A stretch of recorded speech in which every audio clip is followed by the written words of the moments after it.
I'm going to call the meeting to order. Flag salute, please. I pledge allegiance to the flag of the United States of America and to the republic for which it stands, one nation, under God, indivisible, with liberty and justice for all.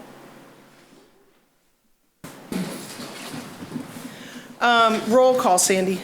Councilmember Stacy Green. Present. Councilmember Kim Green. Here. Councilmember Bob Hall. Here. Councilmember Ken Palfini. Here.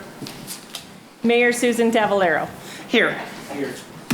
All right, now is the time for any public comment on any non-agenda items. You may speak on something that's not on the agenda, but the council may not necessarily comment on it. Name and address, please, sir. Thank you. Richard Dingus, 34 Main Street, representing the Chamber of Commerce. We have canceled our car show this year, but we're having a virtual car show on the 22nd. It's going to be on Facebook. We're going to try it, see what happens. We've come up with a bunch of other new events coming up, maybe in October, if they kind of release things, and we can help do that. So maybe the Chinese auction will be up in October, on the October 10th. So that's all I have. Thank you. I have a question. Can I ask a question? If you talk in your microphone and it's on. It's on, both. I saw that virtual. What does that entail? Can you give me a little synopsis of that? Well, basically what we're doing is we have the individual submit pictures and a description of his car, and it's going to go up on the website, and people will be able to look at it. They'll vote on the cars that they want. If they have any questions, they can put it onto the Facebook, and then we do a judging on the 22nd, and we'll hand out trophies. And you said his car, but it could be her car too. Yeah. Okay. Okay. Thank you. All cars are hers. He's speaking of the owner. All cars are girls. No, some are Bill. Anybody else? Anything that's not on the agenda? Okay, moving on to item number 4. Council member announcements, meeting reports and comments. Ken, would you like to start? Sure. I have nothing this evening prepared. Thank you. Thank you. Bob, do you have anything? Yes, Ms. Mayor, I do. First of all, just lightly on the coronavirus, I just want to say that many people have drank the Kool-Aid and somehow insulated themselves from the responsibility to not pass this virus on. We haven't even got the flu season yet. The ramifications are extremely dangerous, both physically and economically. We do need to celebrate a nation which gives us the right to refuse to protect others from the virus. But that doesn't mean that it's morally right to deny social responsibility and science just because I can. Professor Austin Goolsbee, an American economist who was a senior advisor during the 2008 recession recovery, has said, as of a month ago, more than 100,000 businesses have closed due to the virus. He also says that for every 5 people that are on unemployment benefits, right now there's one job to go to. Of course, some businesses will reopen, but many will not. Chief Mayberry and I have been working on ways to fortify the bridge between our police and community. We also spent some time attempting to forecast what may be coming our way. I personally agree with those who are concerned regarding our society changes. Some of us are worried that, and I am too, that society's changing in maybe too rapidly and maybe not in the right direction. But I've always thought that men who deny paternal instincts should be publicly horsewhipped. But now we are faced with mothers who choose to attempt to deny the strongest of all instincts, maternal instinct. That's an alarm. Alarm goes off in me. I'm very worried about that type of movement in society. It's something I don't think we should be accepting. These are unacceptable norms changing in front of us. We can and will do better. The chief and I looked at one of the influences that we should be concerned with. In the last 40 years, our prison population has grown by 500%.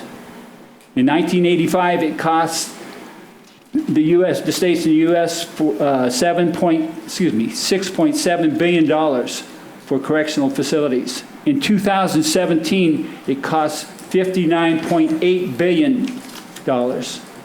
At 300 million people in a country, that comes to $171 a year. Family of four, $684 every year, and increasing every year. The U.S. has about 4.4% of the world's population and houses 22% of the world's prison population. The prison system has become not only a social necessity, but an industry within itself. We even have private prisons. Many, many jobs, over 3,000 in California alone, are completely dependent on the system. Changes in our prison population appear to be influenced by sentencing law and policy, not so much as the increase of crime rates. While the U.S. is known for lengthy sentencing, what happens behind bars doesn't seem to appear to be helping prisoners acclimate successfully to the outside world after their release. Correctional facilities in Norway focus on the care of the offender and work to make sure that they can become functioning members of society. Norway has the lowest recidivism rates in the world at 20%. The U.S. is at 66%. Ethiopia, Slovenia, Uruguay, Poland, India, Belgium, and Italy are using similar models and showing some success. Evidence shows that large-scale incarceration is not a means of achieving public safety, but it is our reality that our safety has become dependent upon prisons and police to defend us from this growing dysfunctional and disenfranchised element to our population. At this time, I'd like to have Chief Mayberry come forward and bring us up to date to some of the reality that he and his officers face daily, and some of the changes that have happened, why things appear the way they are today. Chief, thank you.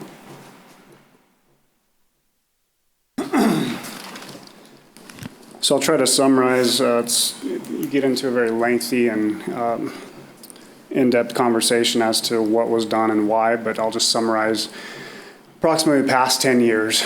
2010, state legislatures converted. It began with the conversion of, let's take grand theft. Grand theft used to be $400. They moved that up to $950. Immediately, the criminal element took note. I'm no longer going to be charged with a felony for taking something that's less than $950. The next year, AB 109, which was an attempt by the state, Jerry Brown and the legislature, to remove people from the prison system and put the burden back on the counties for certain types of crimes within the prison system. AB 109 created the PRCS system and bolstered the county probation systems, but what it also did at the same time is it overloaded the county jails. With the overload of county jails now responsible for taking care of people that would have normally been at the state level, the atmosphere within the county jails went from small rural to essentially a small prison. Violent offenders were being held only as other people that were booked were immediately released due to spacing issues. We jump ahead to 2014, an attempt to, again, lower the burden on the jails and prisons and also the court system. Prop 47 was passed. Prop 47 decriminalized certain crimes, mostly property crimes and drug crimes. In idea and theory, it was good because it was to say this doesn't need to be a felony, we can help this person, but what it did was it took the incentive away to stay within the system and get the help. I always point to the drugs, decriminalization of drugs. What that did was it took away the incentive that person potentially could have a felony charge if they didn't cooperate with the drug program. Now they've been removed from that threat, so there's no incentive for them to stay in the drug court. Drug court now less than 10% graduation rate, and that is celebrated, which is actually kind of sad. Then you move to 2016, again, to alleviate the prison population. We reclassified certain crimes as nonviolent, and again, released certain people early, gave them extra credit for time served, good service within the prison system. But again, these people were not necessarily, the crimes and the victims didn't consider them nonviolent, but the state did. The victims didn't receive the justice they felt that they should have received, because some of these were violent crimes, including rape and domestic violence, assault with a deadly weapon. So to the general public, those were not nonviolent crimes, but they are now considered in circumstances nonviolent.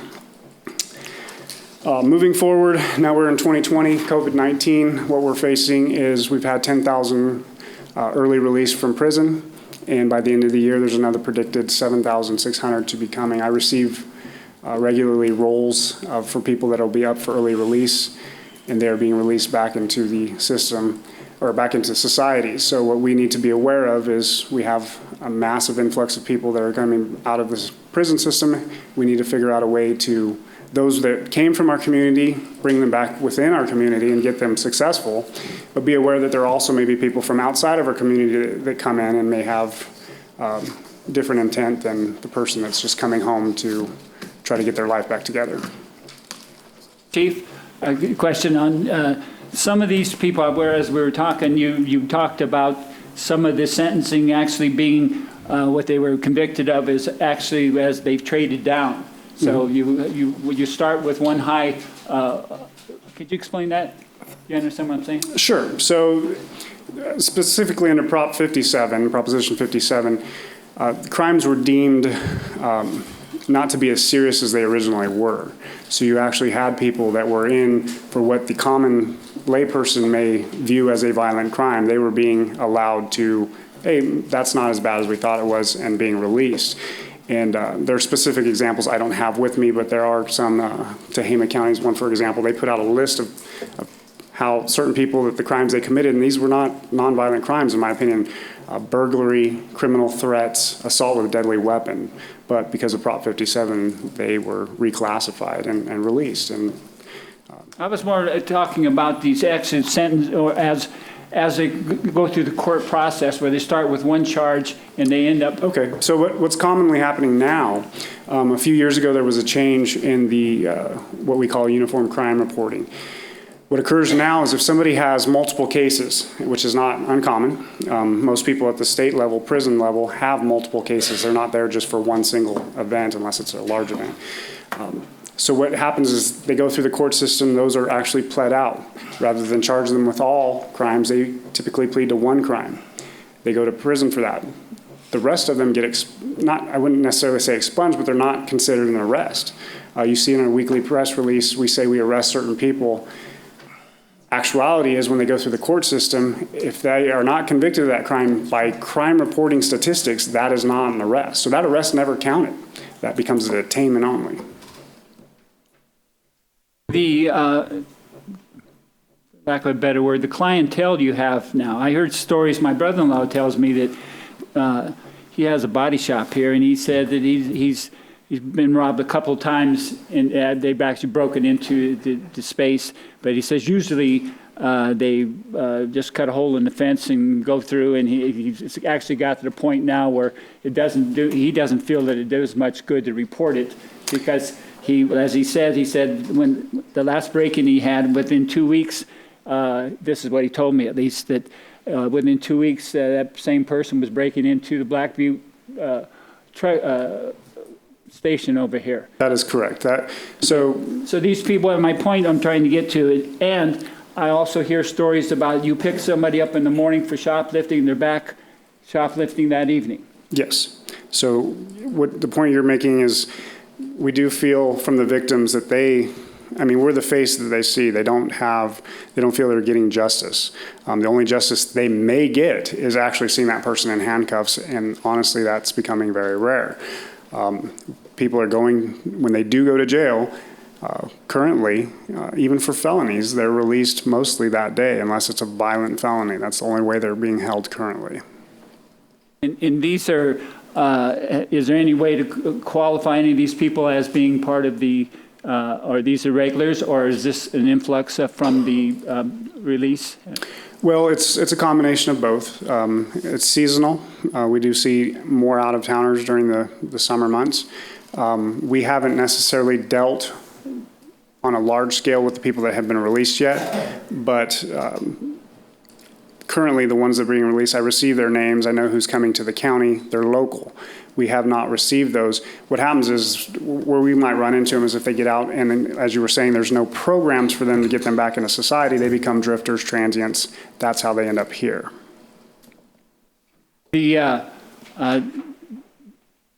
Are you aware that there's going to be another release of prisoners? Yes, they're currently working on one. The estimate is 7,600.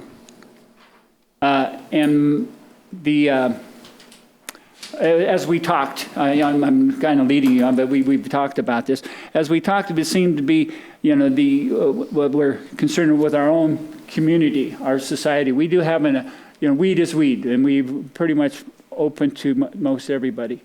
But are you concerned, or you spoke of being concerned about the possible increase of people not having anything to lose?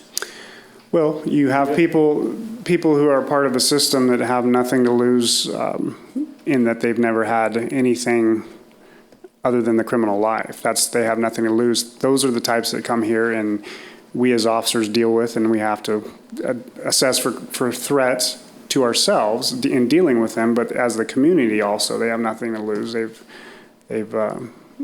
And as we put these people back on, they're coming, like you say, with no income.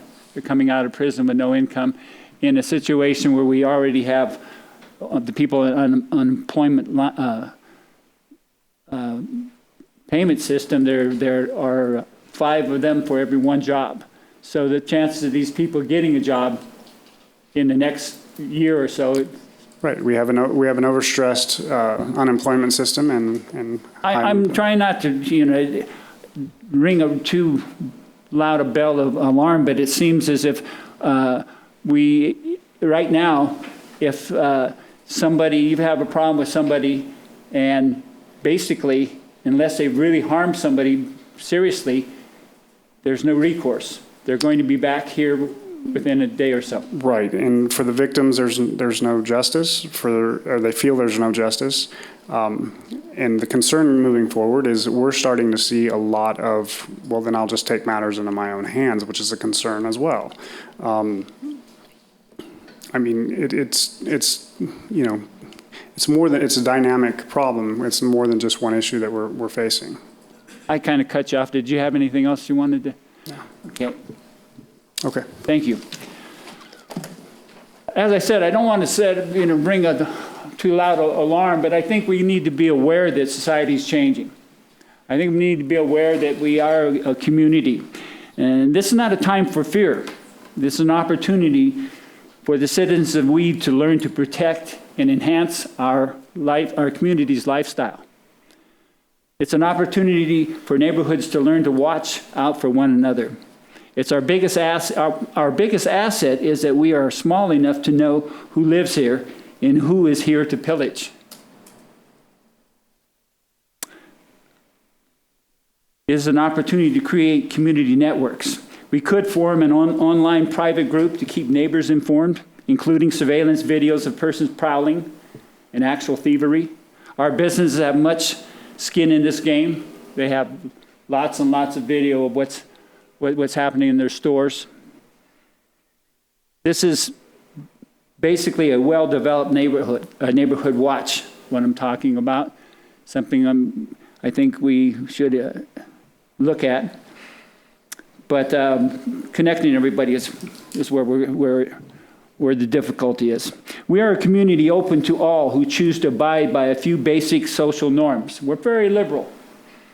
I could say on Stringtown, where I live, nobody's ever complained about anybody parking anywhere. That's just what we've learned to accept one another. But those social norms, respecting the property of others, picking up your dog's poop, etc., things like that.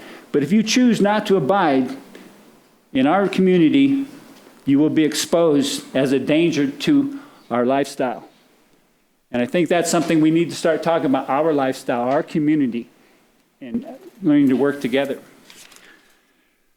Looking for ways to help neighborhoods instead of seeing them as, looking for ways to help neighbors instead of seeing them as problems.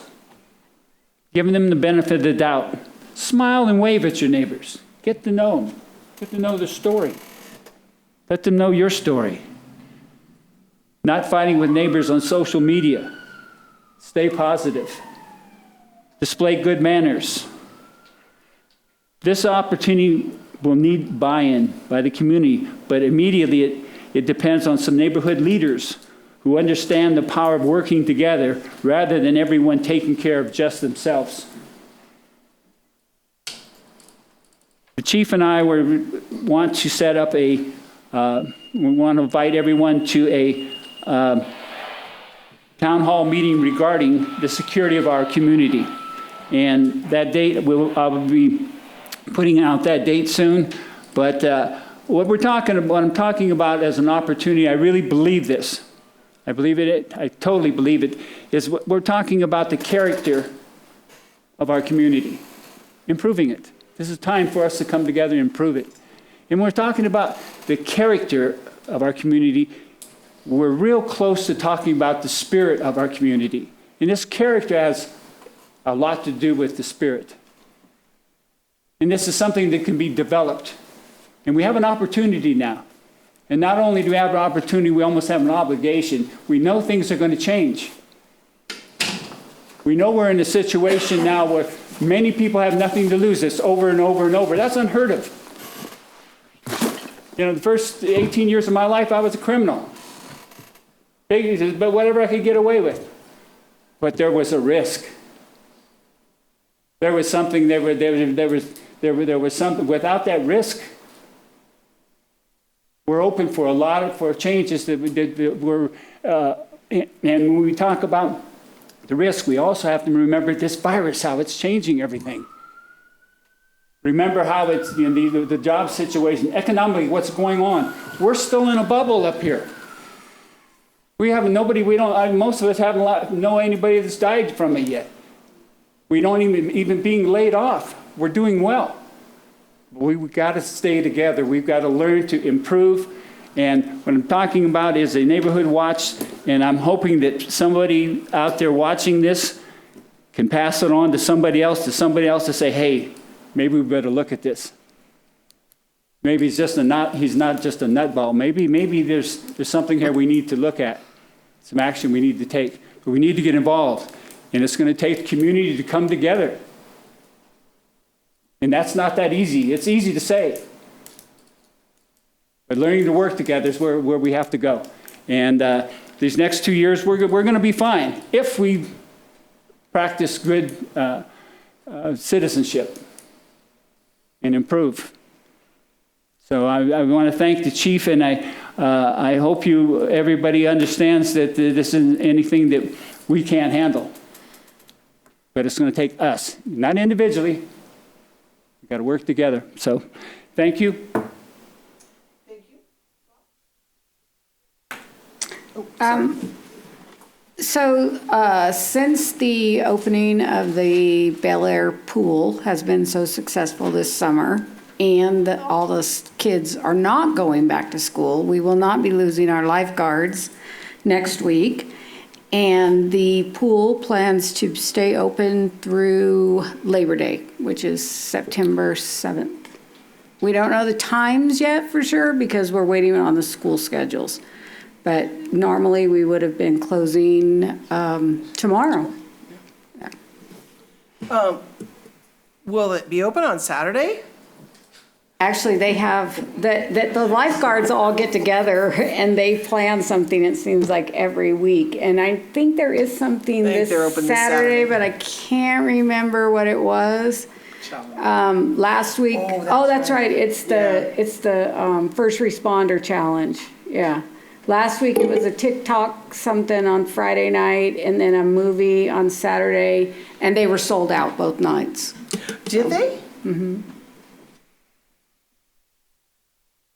Yeah, that the 21st is the first responder challenge. Oh, okay. Because I think I could make a bigger splash than them. Yeah. I'm just saying. I'm going to challenge them. That'd be the 22nd then, next Saturday. Anything else? Nope. Stacy? Just have a few things. For people that might be listening, and I know, Bob, you're checking out, Councilman Bob, there's a meeting tonight, board meeting for the elementary school, that you click on their second August 13th board meeting to link to join the meeting. It starts at 7. So that's how you people, we don't want you to leave here, of course, but if you are leaving here to go someplace else or doing it on your media machine, that starts tonight at 7. Zoom on the elementary school board meeting link. That starts tonight, so just FYI. I want to speak on just a little bit on the announcement we heard a few days ago about the vice president announcing his running mate. And I'm not going to parties, but now is a time that, please, everyone should vote. Your vote is so important. I've been saying it for years, talking to my aunt. My mom, used to pick cotton in Louisiana, and she didn't want to, but the whole family tended to do that. And some of our members died because of things they wanted to do and couldn't because of their color. So I don't care what color you are, but the vote is so important for everyone to have your voice be heard. And I sure hope people do that. We are missing out on so many opportunities because people just choose not to vote. There's no reason. I will forever vote, and I want to go to the place, because when places are blocked or cut off or they give you timestamps or do it, I think it's wrong. But I will do my effort to always vote. So I just hope that people will get out on the voting time. I understand that there will be mailing ballots too. You can do it by mail, or you can do it by coming into the post, however you want to. But everyone's voice is important. And my dad, he was one of the first black council members of the city of Weed when it was first organized. I remember that. And he told me always get out and vote. And so I really hope that people do whatever party you vote for, whatever decision, but your voice is important. And if you don't vote, I don't want to hear from you. End of sentence. I want to also remind that the Winnemucca Cemetery Lincoln Heights Association, that ballot is coming up on your election part of November, and please vote. I do have a need that the community members have said to me in various places. There's the team that's doing the current maintenance is getting older and older. And I talked to Mr. Sam Mazet, who's been there for years. He says, Stacy, we need people to help. He's been saying that for years. And some of the upkeep has not been able to be kept because of the lack of people being able to help. And I don't know what else to do. My sister mentioned to me, she's president of an organization, a community violence center in San Pablo. And she mentioned, how come the city can't get together and do a youth program that's elementary school, high school, maybe some police have some people or youth that are wayward that we can help out, or even people that are of interest, but get people to volunteer, have some credits that are due for community credit that can be applied to their education. I just like to see how we can look at that. So I would like to see if our city manager can help us look at some programs like that involve youth, the police, the schools, the youth activities centers that look at people that we can offer them some type of, maybe we don't have the monetary piece, but we can offer them credits, college credits. And maybe COS can be involved. But I just think we're missing out on, every time I think about this the last 5 years, I think we're missing out on something that can be a possibility. Even economic development folks, maybe they can look at some programs there's programs out there, because I know I heard of them, that can help youth be able to be a part of, maybe cleaning up as part of cleaning up some of our sidewalks, some of our things. But I think there's a place that we're missing out on that. And I do want to mention that Chief Mayberry and I have lots of communications and conversations about the youth problem in youth and offenders of all ages in the city of Weed. I personally have been affected by it, and I'm tired of it. And I don't want to go personally into it, what I'll do, but I told them if someone comes to me again, I'm going to knock them over the head. I'm going to jail. But I don't want to do that. But I'm tired of not seeing for 10 years the same activity of repeat offenders not being taken care of. And I don't know what to do. And I'm at a standstill. So I hope that community can do something, we can help do something with it. But I think that we can stand together as a community. I've been here about 10 years, and the community can do things. But I think we are handcuffed at that point. I hope that changes can happen to help us. But I'm not sure of that. I don't personally want to hurt somebody, but if my life is threatened, I'm going to protect it. I'm I do want to thank the Hilo for their participation, even though my patient was spotted at waiting 3.5 hours for food, but it was hot and regular and hot and just great as I got home. And it was a great community output, even though it was sweating and hot out there. And talking with the staff, they had a great upkeep, a great delivery. He was giving out free pies, which of course I can't have, free corn muffins, free all these things. But it was a great thing to see what our a place in our community was picked just because of the name. And you know I have a problem with that. It's not about weed, the smoke, the marijuana, that stuff. It's about Admiral Weed, who made the town a historical landmill. And that's where it originated from. So I hope we can attend other events like that. I know Sue was there sitting with me and sweating in there. We were waiting and a lot of people came, but I think it shows a great city cooperation, and I applaud everyone that was involved in that. And we should be on Netflix coming up soon in the future. All kinds of people are being televised, so we'll be televised on Netflix. So get your subscription. It's free sometimes. That's all. Thank you, Mayor. Of those 8 or 10 towns, ours was the only one that got the drone. Or no, 3 of the towns got the drone because the drone followed the truck around town on Monday. And yeah, it was an event. So it was fun. Thank you, Tim. They called him, he called me, they called Derek, and it all worked out. So we'll see. I don't know. People have been asking me what's going to happen. I don't know. We'll find out. I did see it on a TV show that I was watching last night, and they were advertising the Netflix comedy, and it popped up and said, that includes you too, Weed, California. I said, oh, okay. All right, I did a transportation committee meeting this week, of course, Zoom meeting. For anybody, I don't know how many of us it's going to affect, but the bridge, they're at, what is that, 263 that goes into 96, where they've got all that construction going on? They're taking that bridge out. It will be closed right there next year in April for about a month to 6 weeks. So you won't be able to get on to 96 heading out of Wairika. You'll have to go up and around. But they said they will advertise that heavily, so we hope that Caltrans does do that. They're also working on a new stage bus schedule, which there's a few of us on that transportation committee. There's a council member from Wairika, Dunsmuir, myself, Juliana, usually from Dunsmuir, gets on there. Anyway, we're trying to get these people to streamline the stage a little better. And I believe right now it's still for free. And if it's not soon, I think it's free now, but it will be just $1. And the census. So Weed is now up to 52.4% of our people have done their census count. So if anybody hasn't done that, if they could please do their census report. The state is at 64.8%. No, oh yeah, the state, and the county is at 54.9%. So they're now the people are going out door to door. If you haven't done your census, they'll be knocking on your door. But that's where I'm going to win the $49.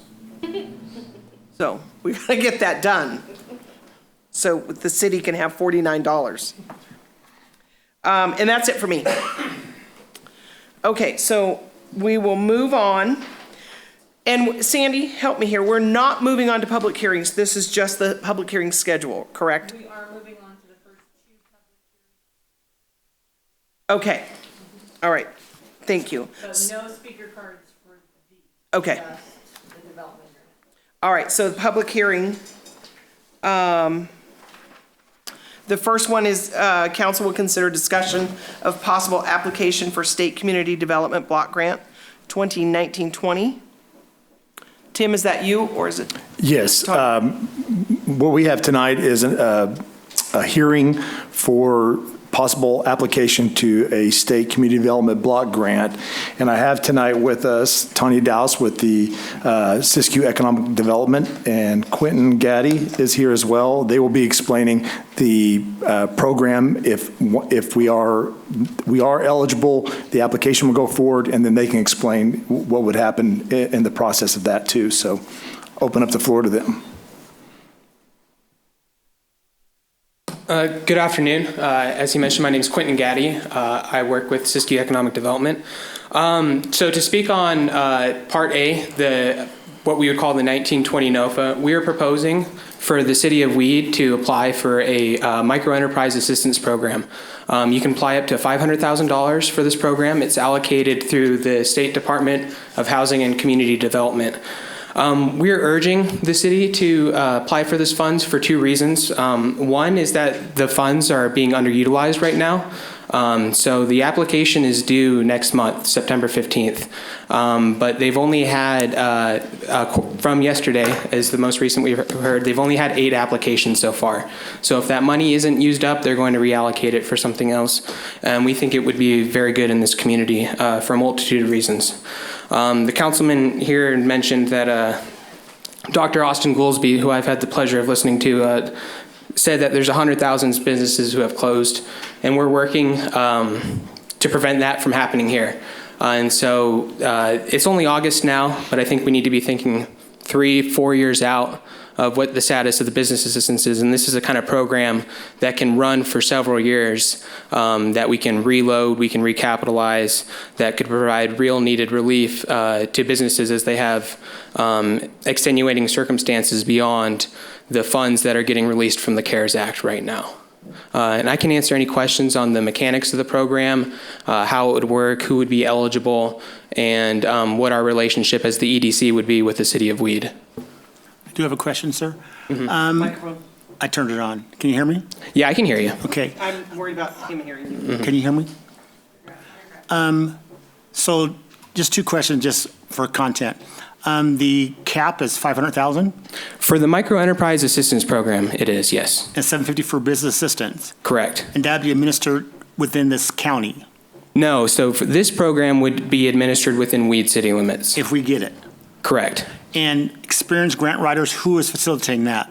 Or yourself or someone else? Yeah, it'll be myself and my colleague, and then my boss Tanya Douse here. So we have 3 people working on it, and we're working it in tandem with several other aid programs that we're doing. So we're trying to coordinate so there isn't too much overlap and duplication between them, so we can maximize the amount of benefits that go out to the community. And you have 95% accuracy in getting that, right? I'm trying to solidify it. Yeah. That is all. Thank you, sir. You're welcome. Anybody have any more questions? I have one question. What kind of type of projects were you guys thinking about?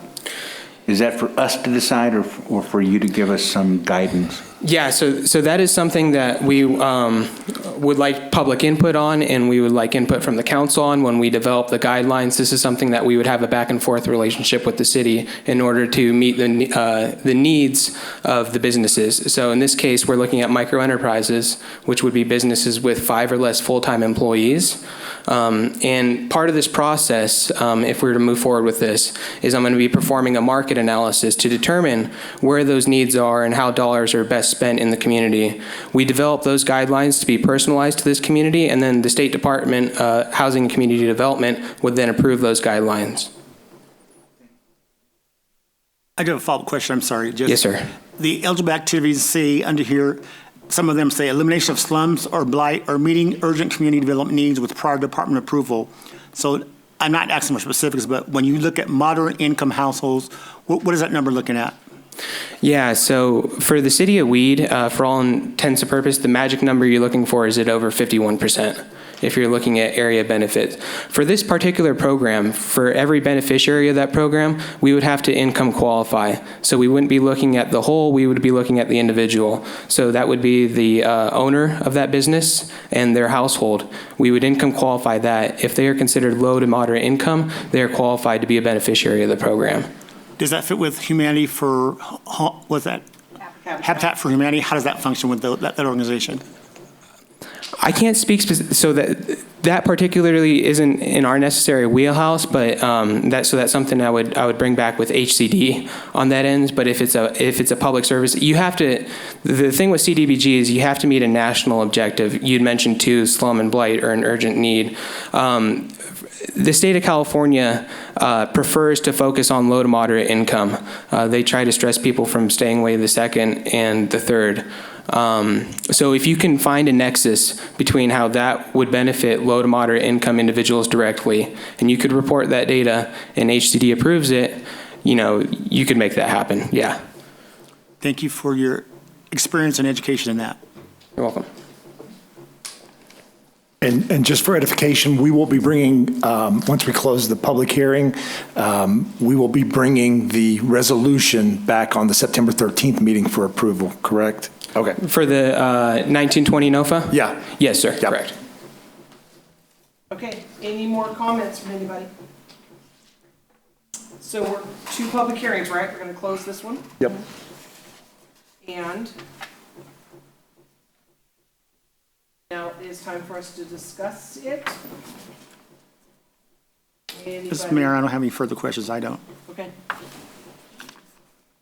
Move to approve? I so move. Can we do it that way?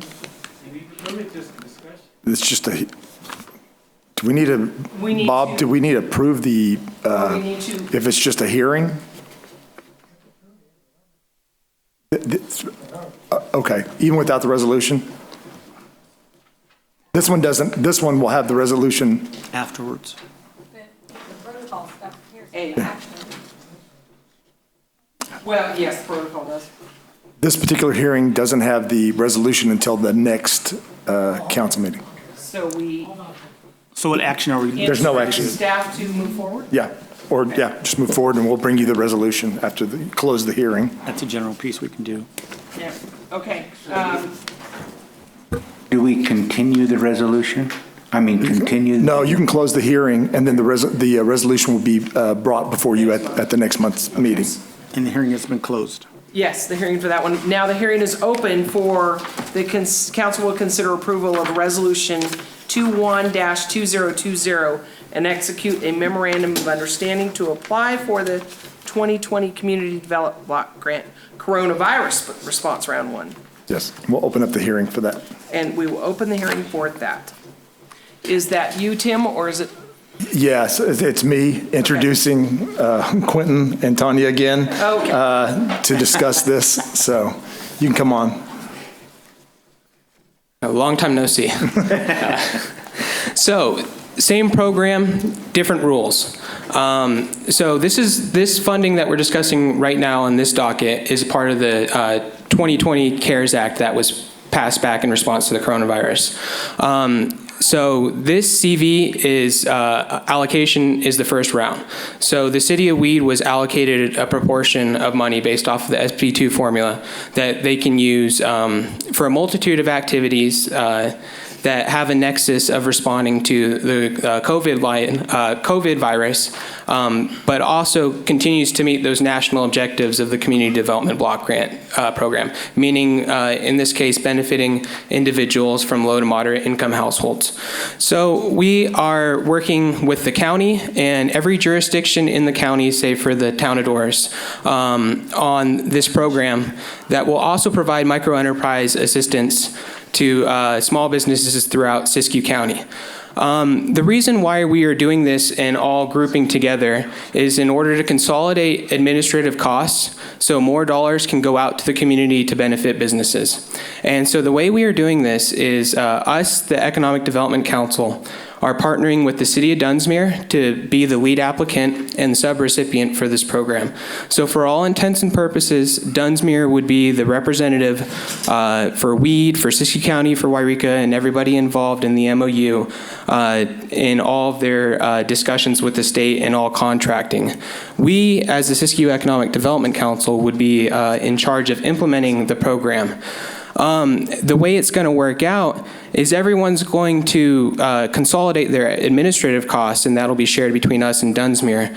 But the rest of the money from each jurisdiction will be allocated to businesses within those jurisdictions based on the proportion of how much they put in. So Weed's admin will help contribute for the full program, but all of their activity delivery costs will go to businesses within Weed city limits. Funds have to be used within 12 months. Altogether, with all of the jurisdictions involved, the total program is about $625,000. So we're looking at pairing technical assistance, helping businesses adapt, pursue digital marketing if they need to shift to e-commerce, advise on how they can save money to weather the storm because we don't know what tomorrow is going to look like. And we're also going to provide grants for them to use for expenses incurred for COVID, whether it's setting up plexiglass or outdoor seating if you're a restaurant, or payroll costs that weren't covered by PPP, or if you didn't apply for PPP, you could go back, or if you have rent or overhead. We're trying to make it as flexible as possible so it's most impactful to the businesses. And likewise, I can take any questions. My question, Ms. Mayor. I'm looking at the numbers here and seeing that Siskiyou County gets, if they put in 119,130, that's their portion to get part of the grant, right? Correct. That's their allocation. Now, if you give more, aren't you getting more back? No, that's what they're getting. We're going to get 64,114, right? Correct. Am I reading that correctly? Correct. Yeah. Okay. The county's eligible for 119. I'm looking at the memo of operation. Go ahead. I'm bringing more so you guys will assist the city of deciding on where the projects lie in those specification of those areas we're looking at first. Yeah, so each jurisdiction is going to have someone who can represent on a board advisory committee, who are then going to develop a loan advisory committee if we dish out any grants or funds to businesses. So the city will have input on that, yes. And our representative will be the city of Dunsmuir's mayor. For administrative purposes, for submitting reports, financial reports, they're going to be the ones who are going to be signing everything and legally certifying everything. So they're serving as an administrative head, per se, but they're going to have equal representation in terms of how the program is developed as all the other partner jurisdictions. That's an interesting question, and it's an interesting thought. The mayor of one city is actually as administrator for the entire area. I'm not saying anything wrong with that, but it's just interesting. Do you understand my question? Yeah, it's for efficiency's sakes. Because let's say if we're going to try to run 7 parallel programs, you can spend up to 17% of the program on administrative costs, and you're going to do that. And it's probably going to require a little more just because of the extensive reporting requirements and auditing requirements that come with this Community Development Block Grant Program. I'm always excited to hear when money is coming to us for a purpose where it can be aligned and used and not put in a little drawer like it has been before. So each city will have a representative on this board to distribute the money? Yes, and they may be able to have the ability to amend the MOU in the future if need be. And one thing we want to stress, this is just the first round. So the states got round 2 and round 3 already, the check's already cashed from the CARES Act. They're figuring out how to allocate it. And we think if we can set up a really successful program here, countywide, that we're going to have a ability to get even more dollars in the future because they might not do an allocation based. It might move towards a competitive or a first come, first served basis. I'm not sure. I'm checking every day. Will you be part of the oversight board?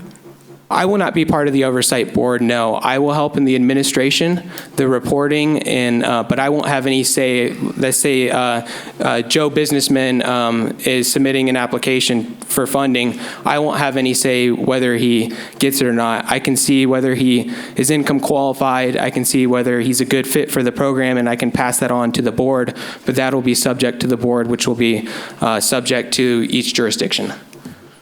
Interesting. Thank you. How about the community outreach? Who's going to be in charge of the community outreach? Because I'm sure there's a lot of businesses that are just going to be confused about this whole grant process or loan, whatever process they want to call it. Correct. So I have some wonderful colleagues who are going to be spearheading that, who have extensive marketing, and they're working with the SBDC. So they've already had a lot of client interface with businesses all around Siskiyou County. And we're also going to be asking for the city, you know, if you know anyone, point them our way. This is sort of we're trying to take a grassroots approach to this so it gets out to the people who need it most. We're going to be looking at using social media, our webpage, if cities can post on their social media or their webpage, that's real effective. And then, of course, all of our pre-existing SBDC relationships would be easy to reach out to as well. And this is all for ongoing businesses, not for new enterprise. So there's flexibility in that. If you have the ability in the guidelines to say that this business must be established by date X, or you may not. The state's not requiring it. The feds aren't requiring it. It's up to the community to decide. Okay. Good to know. Thanks. And have your marketing people already been calling people? No. Oh, I thought they already were in contact with every motel and restaurant in the county. We do for several, but this program, Not for this- we have to have contracts up. There's all sorts of things, and it put us in a difficult place to promise people. And we don't have the specifics worked out yet. And $64,000 is not, Very much, no. unfortunately. But it's just the first round. $640,000 we Yeah, could talk. it's just the first round. Ken? Quentin, Ms. Mayor, excuse me. Yes, go ahead, Bob. Quentin, is it possible for you to come down and do a workshop here? I think it'd be something, especially if there's going to be 2 more rounds of this, to get people the guidelines and the rules of the game. Could you come down and do a workshop? Absolutely. Okay. Yeah. You guys give me the time and place, and I'll get the materials. And I'm more than happy to walk through businesses, council members, city staff, whoever it takes. I think making this program work, it takes a village. It'd be a good time to draw our businesses together too, if we can. Thank you. Okay. You're welcome. All right. Anybody else have any comments? So we will close the hearing. And do we have any discussion amongst ourselves about this project? I'm encouraged that there's that there's a representative from each city that will be on that committee. I think has no red lights to it. It's Nope. just pretty much green light. You got the language? I move that we adopt resolution number 21, 2020 by title only. It's been moved. Second. It's been moved and seconded to accept resolution 2120. All in favor? Aye. Any opposed? Okay. I move that resolution number 2120, a resolution of the City Council of the City of Weed approving and the execution of a memorandum of understanding to apply for the 2020 Community Development Block Grant Coronavirus Response Round 1 NOFA dated June 5th, 2020. Second it. A second. Choose who you want. Okay. It's been moved and seconded to approve resolution number 21-2020. All in favor? Aye. Any opposed? Okay. That is done. Item number 6, hearing appeal for Canna Trading permit suspension. Oh, I thought he's going to talk about that? Mayor and Council, This is, Mr. Fine is here tonight. The owner of Canna Trading would like to discuss, he would like to discuss his retail storefront, medical dispensary, and adult use cannabis permit that was issued, and some of the outlying issues that we're facing with that permit. And at his request and his legal counsel, they've requested to appeal the permit being pulled. And I believe he's here tonight. Mr. City Manager, Ms. Mayor, can you give just a statement on the timing that you mentioned earlier, ownership, date? Oh, sure. And that, I think it'd be clear for everyone to know. Sure. I believe Mr. Fine purchased the Canna Trading business on April 20th of 2020. And on July 6th, I sent out a certified letter in regards to the inactivity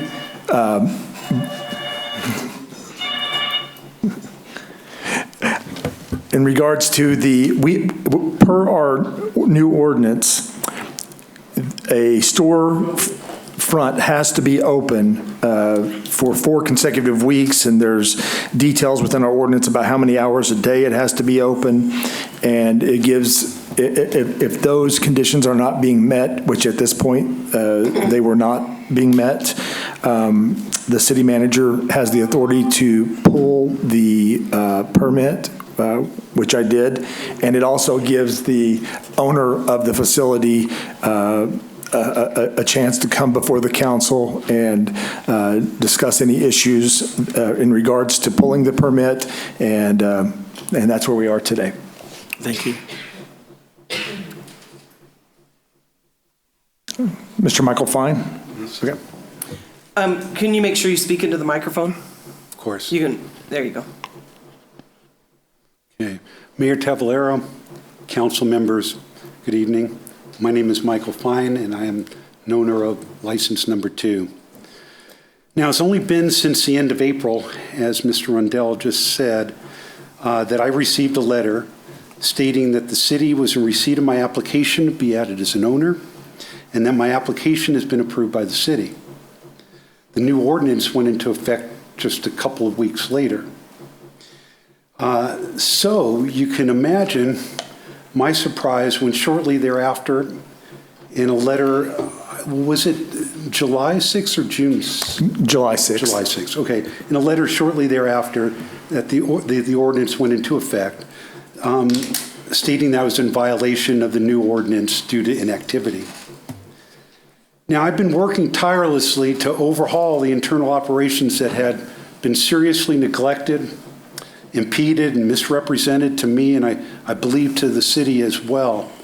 I, like the city, have had my frustrations with Mr. Riley. Right? Mr. Riley's previous management of this license has caused me severe financial burden, time, headache, and now the threat of losing the full value of the very asset I just bought. I paid a considerable sum for the privilege to become an owner of this license in the city, as well as the building that houses it. And right after I finally was allowed to be added as an owner to the license, the very asset that I purchased is being pulled out from under me without having been afforded really a good faith opportunity to show that I'm not Mr. Riley.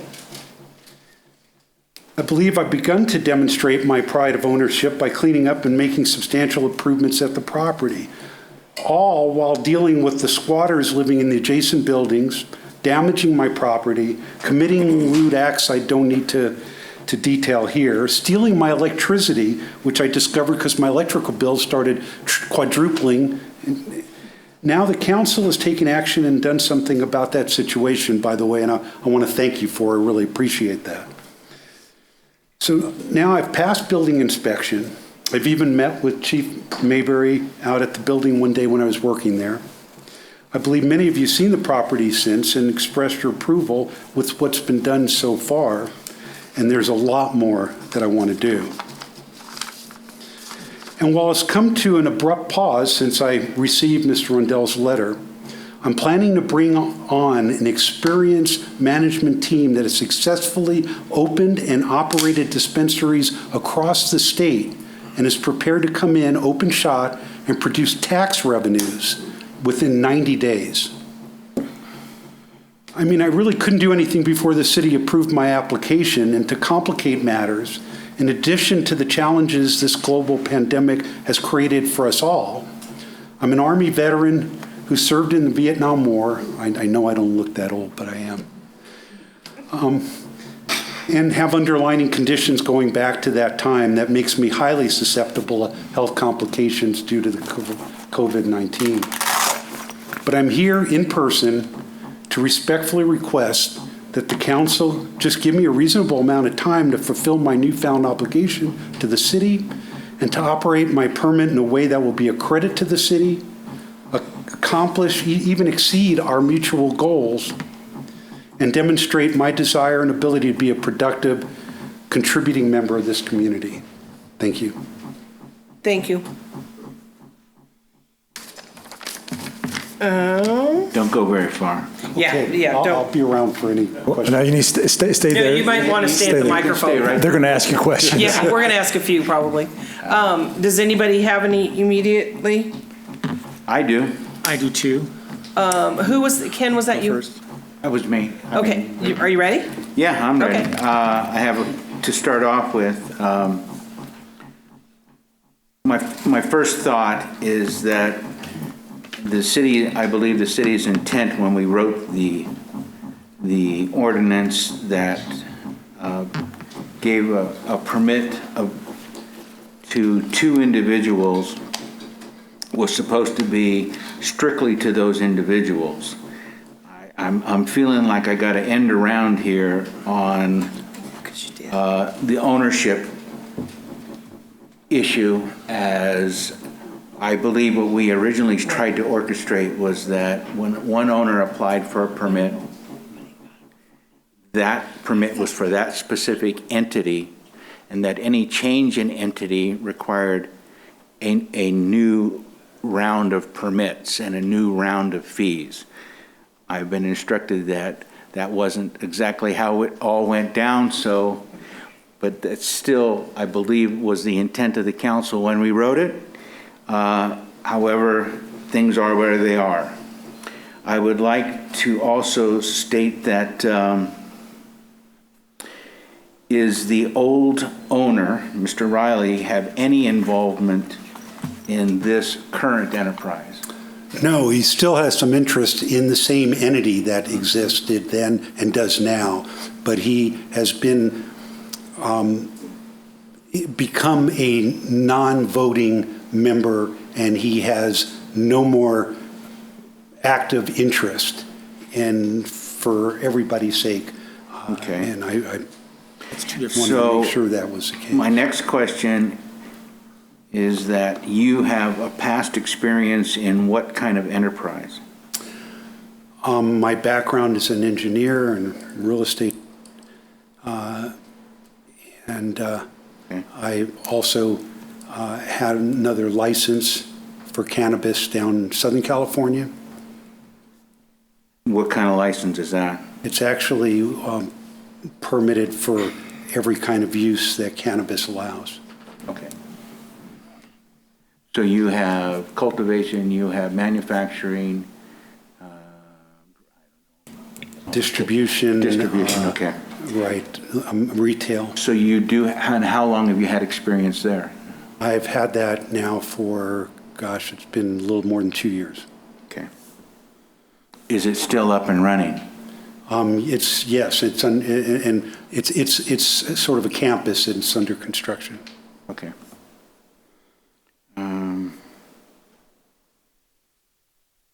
Okay, those are my questions. I'll turn it over. I have 2. You're up next? Yes, please. Okay. You said 2 things just now in your delivery. You said about the former owner, you said he still has interest, and then you said he has no voting interest. What's the difference? That I am the manager of the entity, and as such, I have all the decision-making as it relates to the entity from a legal standpoint. So your response that he has interest in it, what is that interest? I'm concerned because of the previous behavior and experience. So Yes. what is that interest that he has still in it? You say he still has interest in the It's a company? financial interest, is all. He has owning a certain percentage of ownership, or? Correct. May I ask what that is? Yes, currently it's 20%. Okay. And you said 90 days, we should have some type of, I think you said some financial income, something to show. What does that entail? Because that's pretty specific. I like that, but I want to hear some teeth with that. When you say 90 days, some type of financial response, what does that entail? Well, it entails, as I said, that that I am working with and arranging for a company to come in that owns and operates numerous dispensaries around the state and have done some really amazing things. And at some near future point, I'm more than willing, I'd be happy to get together with any of the council members or anybody who'd like, and we can do a presentation in that regard. But basically, I think the city will be extremely pleased with the professionalism that they bring, which is married by the professionalism and what I'm giving my word that, you know, we're going to move forward.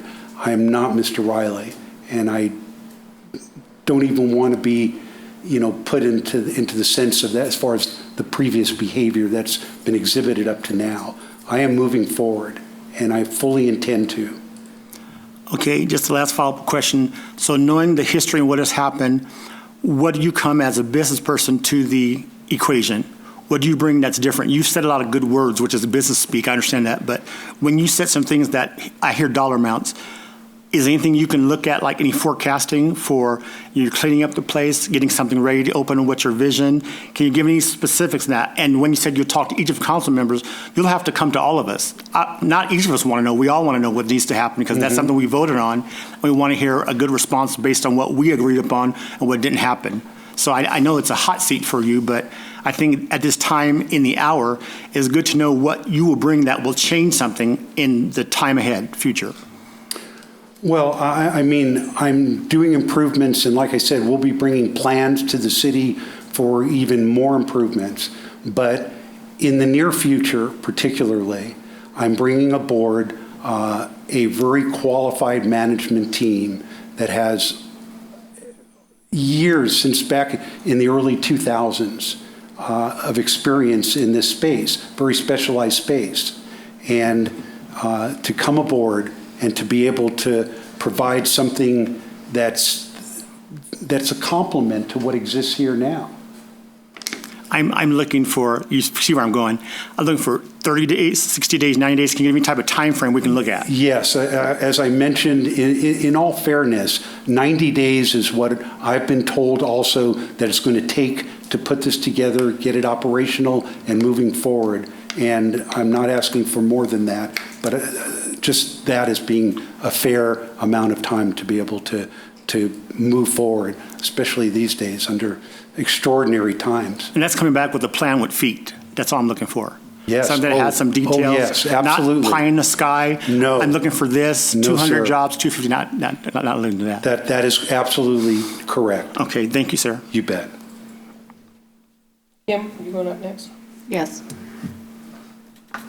Who will be licensed with BCC? You or this management group? I am going to be licensed with BCC, although likely, as the group that it's probably going to be a requirement with BCC as well.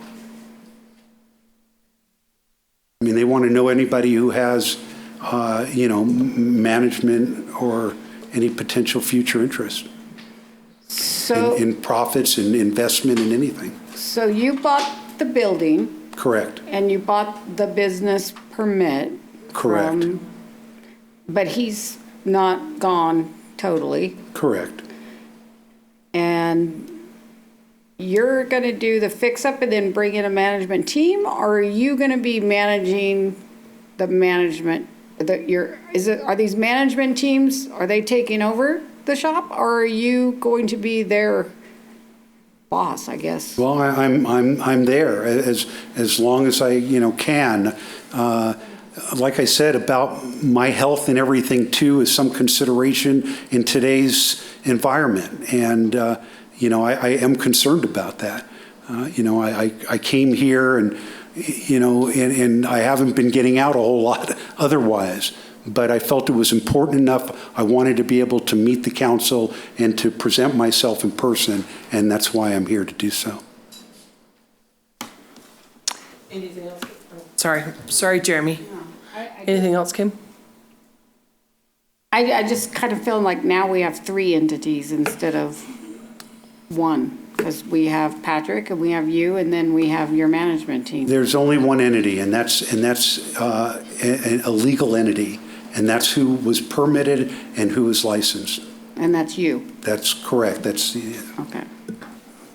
What does you go under as far as a name? Excuse me, Mayor. It's the Census Group, LLC. Okay. And has that changed at all? It has not. Okay. So the permit to the BCC is Census Group? Correct, and it won't change. Okay. Does our ordinance require a 1-year retail sales experience on the management side? No? What was that What'd you ask, Ken? That was the application. Was when we did the application, you had to have 1 year worth of retail sales For the manager? for the Yeah, management team? I know that's, you're manager? right, I know that's in there somewhere. Yeah. So did he meet that when you made when you refiled for an application? Is that requirement met?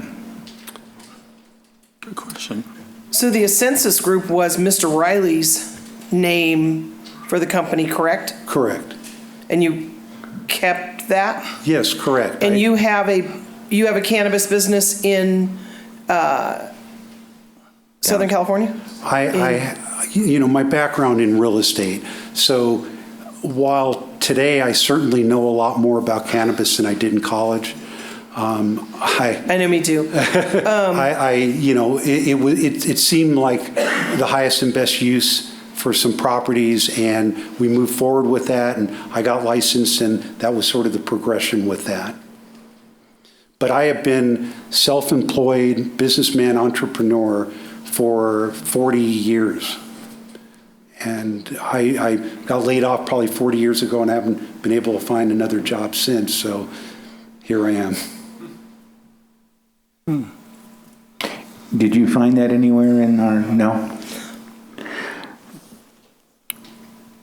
So do you own a cannabis store? A retail store in Huntington Beach? No, it's not in Huntington Beach, no, but it is in Southern California, and it's under construction, and it entails all licenses. So you own a cannabis store that's not open yet? Correct. In Southern California? Correct. Orange County? No. Okay. And you're going to retail?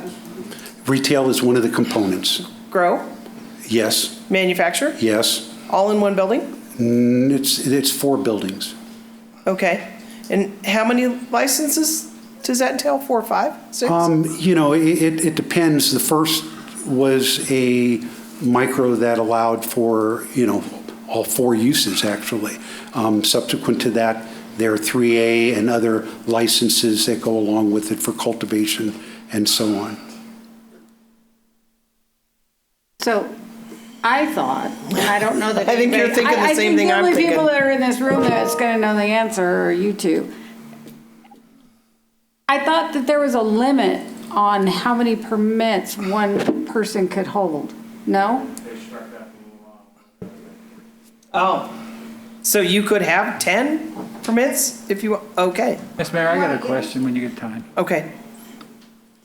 Did you find what Ken was wanting? No. Okay. Go ahead, Bob. It was an application. Oh. Mr. Fine, obviously you didn't feel it necessary to check with the city before you entered in this agreement with Mr. Riley. Why? Well, that's not exactly true. I have spoken with the city.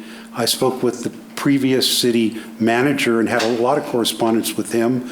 I've met with Mr. Palfini. The way you originally greeted us, you were saying that you were surprised by all of this. Oh, I truly was, yes. It seems as if something like, as something like this, as far as the license itself, it's something that the community is very, it belongs to the community. And it seemed like you said somebody mentioned the amount of money, I don't know what it was, but it seems to me, with Mr. Riley still being in the picture at 20%, and Ken mentioned the end around, and I'm one that try to get along with anyone, but don't try to fool me. I'm not. I'm not saying you are, but this whole appears to be some connection that from our my standpoint, I'm not saying it is that way, but it just appears that it's something that is manipulated and calculated, and that's all I have. I think you understand what I'm saying. I do.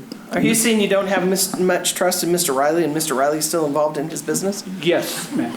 Mr. Mayor, what I got out the of sentence this. that came to mind for me was just a street, it's just kind of bait and switch.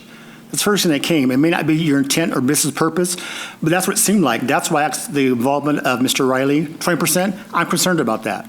I'm concerned about, because when I first attended the building, I walked in and she said, you can't go in the back. I said, I'm a city councilman. I helped vote for this. I want to go back of behind the shade. Went back there and just saw just certain things that were there which were questionable. So from then, my first visitation was kind of questionable. And then, so when I hear your story, and again, what our fellow council member has mentioned, you should connect with the city, but you were surprised. I would have wanted to know the entire history of what the dealings Mr. Riley had with the city from A through Z. And not knowing that puts a question in me. So I just have that question. I want to be honest with you. But the first 2-3 words that came to me when you were speaking, bait and switch. I don't know why that, but that's my business sense came in. I'm not sure if that's the case, but I'm always honest with you. I do welcome you to the city as a possible business person, but that's my concern. That's initially what I felt. Thank you. But in all fairness, I mean, I've been totally upfront. Not only as the application was submitted, the city approved the application, allowing me to be a member of the entity. I didn't just, come in the back door in any way. Well, and as I said, city approving an application is just good business sense. They can't say no until it comes to us for looking at it. But I appreciate your honesty and fairness and being on the hot seat. But that's where I stand right now. So whatever piece that we go to, I hope it'll be fair and just for everyone involved. I certainly hope so. And my honest intent, this isn't the thing that's going to have been my livelihood and it's my, dream per se. I have friends up here. I love it up here. I feel spiritual compared to some other environments in which I operate and live in, right? And that's another hair on the back of my neck. When you say you don't have experience in it, as our mayor was asking, that concerns me. You haven't have a business that has a lot of experience to come in to fulfill what someone's doing as a business. That business sense is also lacking there, so I'm concerned about that too.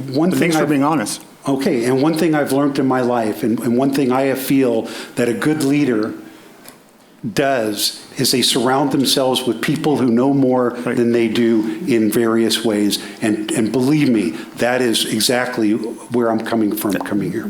That's a good answer. Thank you for that, sir. Yeah, that's the right answer. Ms. Mayor, I have a question for Tim.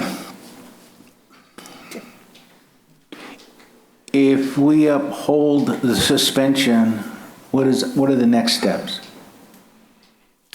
If we uphold the suspension, In other words, we deny his appeal. deny the appeal, what are the next steps? That'd be up to the council. I mean, we had discussed at some point, if that happened, go out for an RFP for the next permit, the next go around. So that would be up to this council to decide what the process would be for reissuing a permit for that.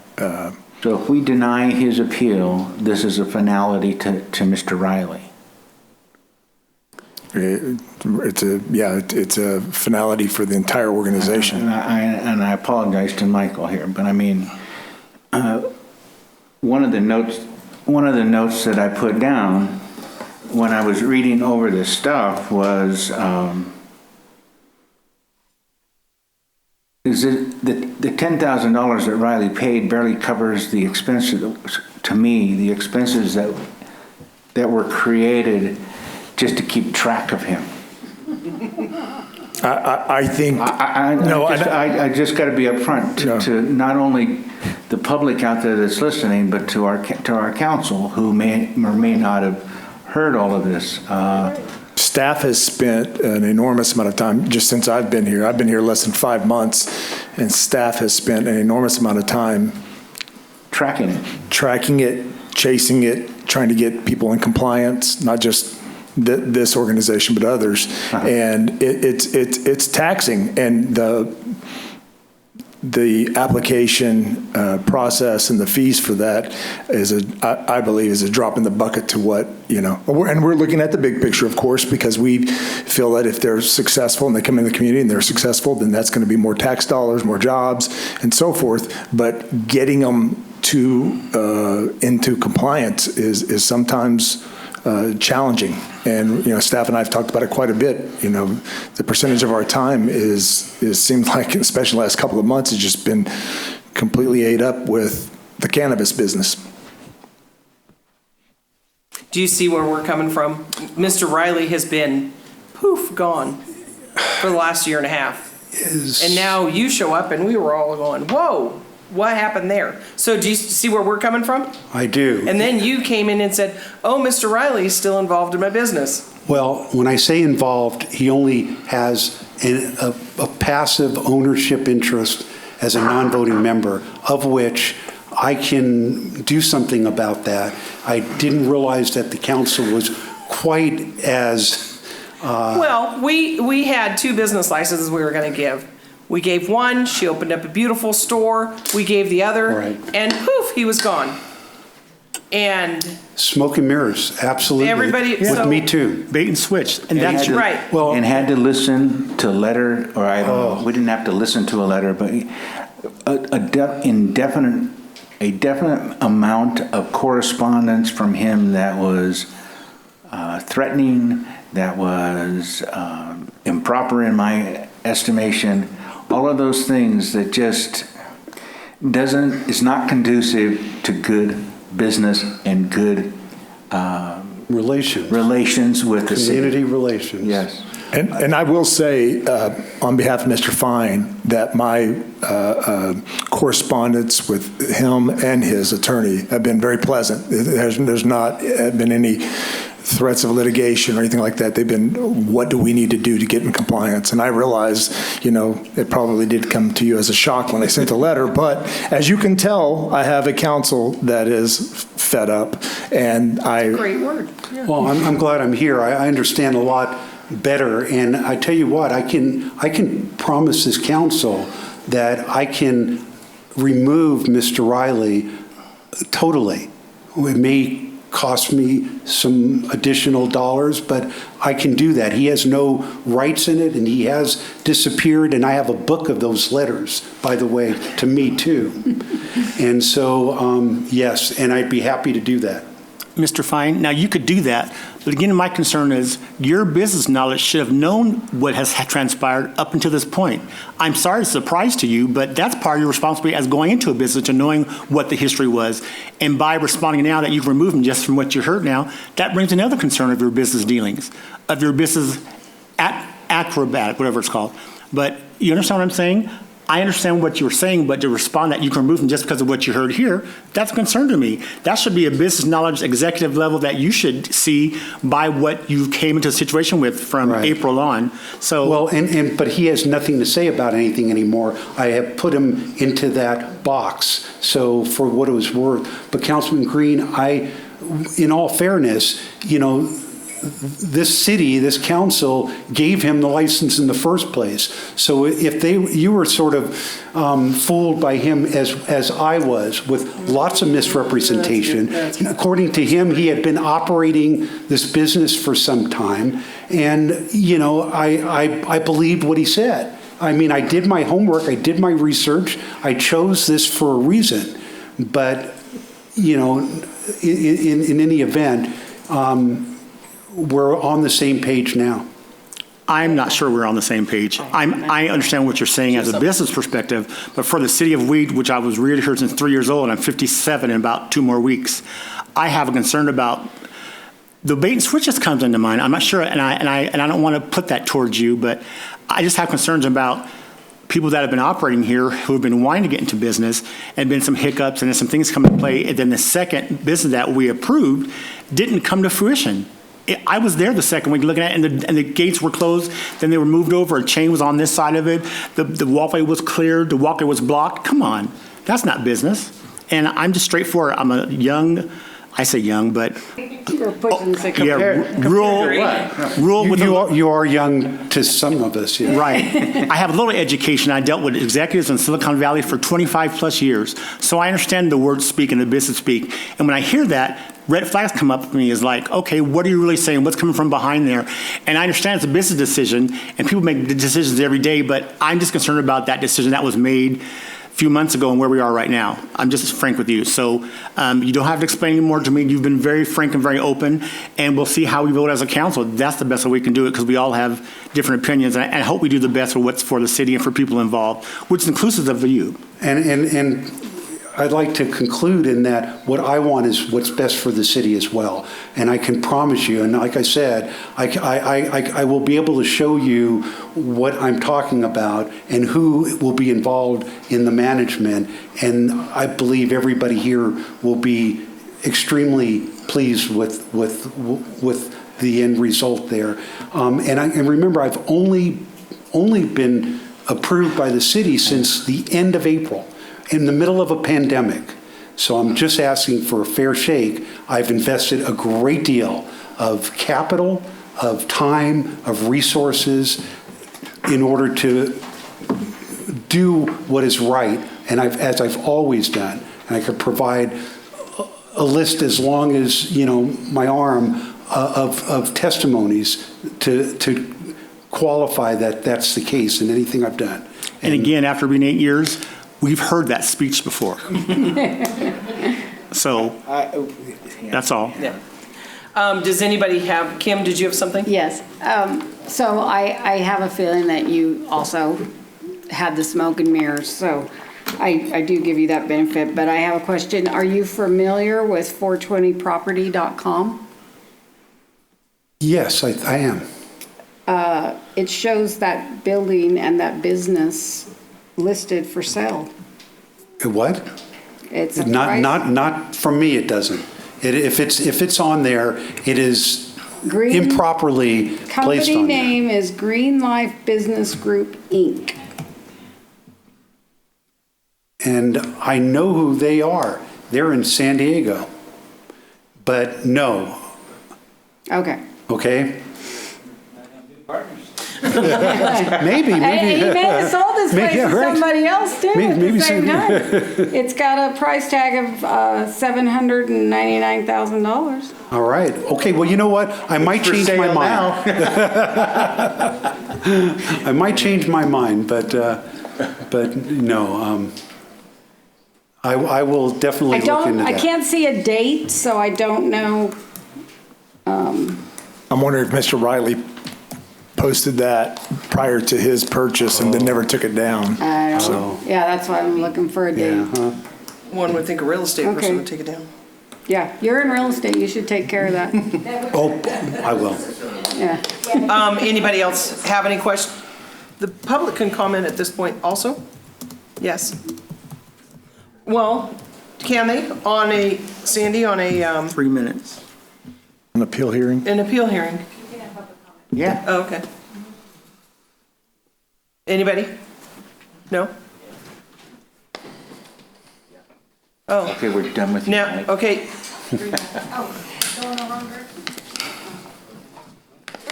now Shane, this is on the Canna Trading Building. Correct.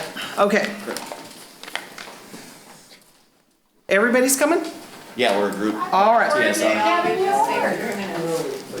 You got 3 minutes. You got 3 minutes. I'm setting my timer. The dog's gonna bark. Quick. Okay. You want me to say? Yeah, your clock's starting. Personally, from what I just heard, it sounds like the city is about to get into another Mark Juarez situation. Unfortunately, what I heard was, he has a cannabis business down south, but for 2 years, but it's still under construction. So how is he going to get this one up and going in 90 days?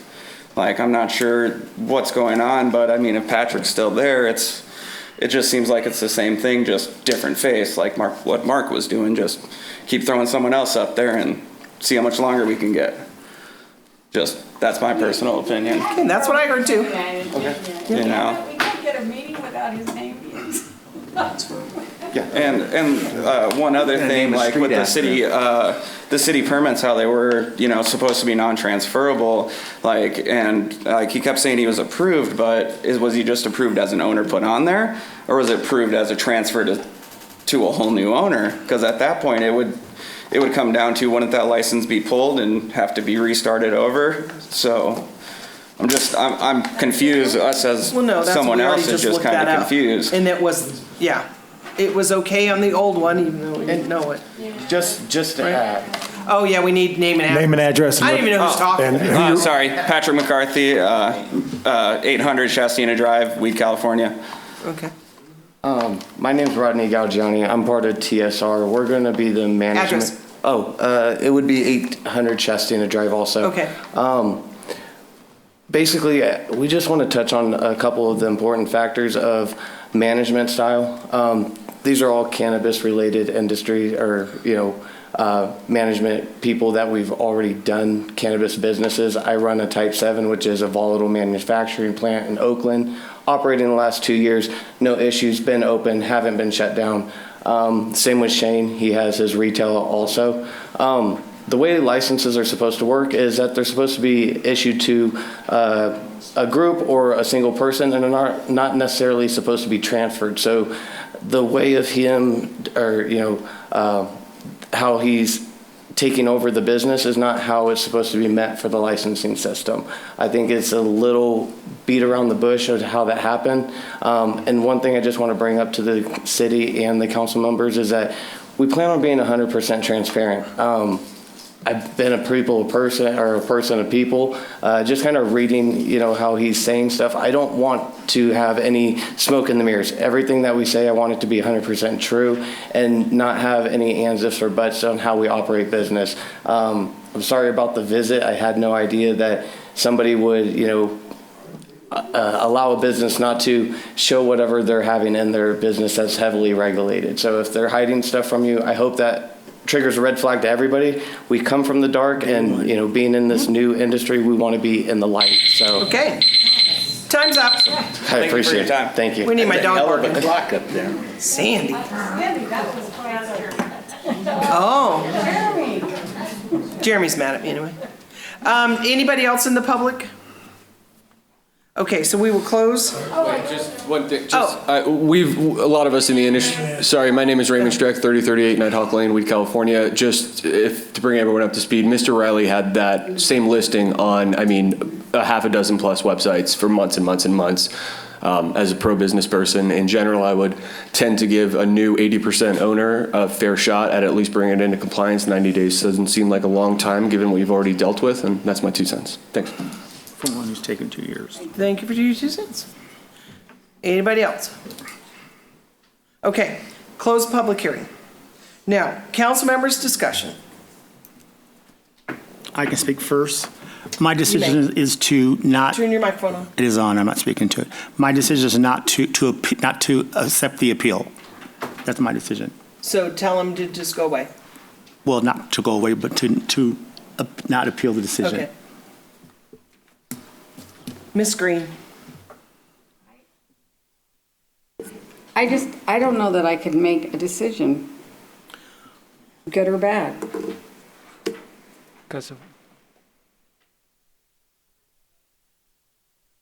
Explain yourself, young lady. Because we know what it's like working with him, so I feel for him, but we put these rules in place for a reason.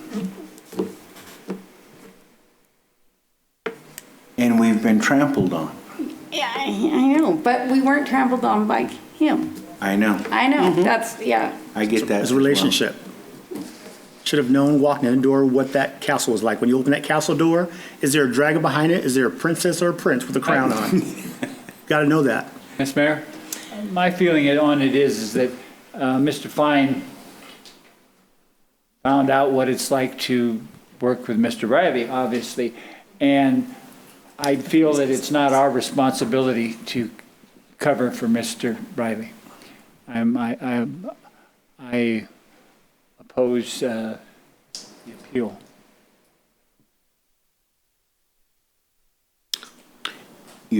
Okay. My feelings on it are, can we do the same thing that we did with the last one? Without mentioning any names. So today's the 13th. So September 10th is 30 days-ish. Go. Come back in 30 days. Better have some action. Right? I was trying not to say the name. Different. We're talking about, excuse me, Ms. Mayor, we're talking about a permit here, a license. Right, well, he wants 90 days The to other get issue something is done. that we're talking about buildings that are, No, I know, but wait, he wants 90 days to be able to get something done. And I'm saying, give him 30, we could give him 30 and let's see what he's done. If it's still looking like it does right now and nothing's moving on it, then we could be done. Can we do that? Yes. I mean, if that's the action the council would like to take, I'd be working closely with Mr. Fine on making sure that those steps are being put in place, and then come back at the next council meeting with the report. And if that's the wish of the council. That's just me. I'm only one of 5. I kind of have a tendency is that there is an individual that I can see where Kim is coming from. I can also see where Stacy is coming from, and Bob. If we do something on the lines of a 30-day extension, what are we thinking as far as those steps of improvement are? That would be my thing. Do you have something in mind? Mine would be fully operational, up and running. But he didn't say that. That's why I asked for the 90 days. What are your facts? Well, he's asking for 90. I don't know if we want to allow 90. No, I he's mean, saying he could have it up and running in 90, right? He didn't say that. Yes. He said he had a plan. No, he said he had it up and running at 90. Oh, I didn't hear that. Yeah. No, that is what I'm saying. Up and running in 90. As the business clarified all the permits and everything? I didn't hear that, sorry. Well, the permits are there. Yeah, He's not, the permits are there because the permits are with the building. business and building. But he knows what has transpired inside those buildings with sitters, squatters, people, electricity. We know what the wiring's like. So what does up and running with this business actually entail? Do we have a clue? I mean, we have no stock, we have no management. Well, and to be upfront, once he received the letter at the beginning of July, I'm sure he was hesitant. I mean, I wouldn't as a business owner like that if it was getting ready to have my permit pulled to immediately rush in and put in a bunch of stuff in place and then just to have it pulled at the next council meeting. So, in all fairness, I think my estimation would be have it, when I say up and running, like our ordinances says, 6 hours, a minimum 6 hours a day. Of course, you can't have it consecutive for 4 weeks because that's not there. So, but that's what I would consider up and running. And then having, like I said, a lot of scrutiny as to the operation and what's going on there. Is it possible to do that in 30 days? It's not. Okay. Could you come back up, Mr. Fine? You can come up to the microphone. No, I don't want to tell you something that isn't realistic. 90 days to get it up and running. I am talking about a full-on business operation there. And as I said, leading up to it, there's a lot we're going to be doing, but that is the target date, and that allows me to contract and to get management in place, deal with inventory, deal with just everything else that I have to do. In like I say, in this environment, in any circumstances, to be able to move this thing forward. I think that's a really short period of time. It'll be here like that. But I am willing to make that commitment to the city if the city grants me the opportunity.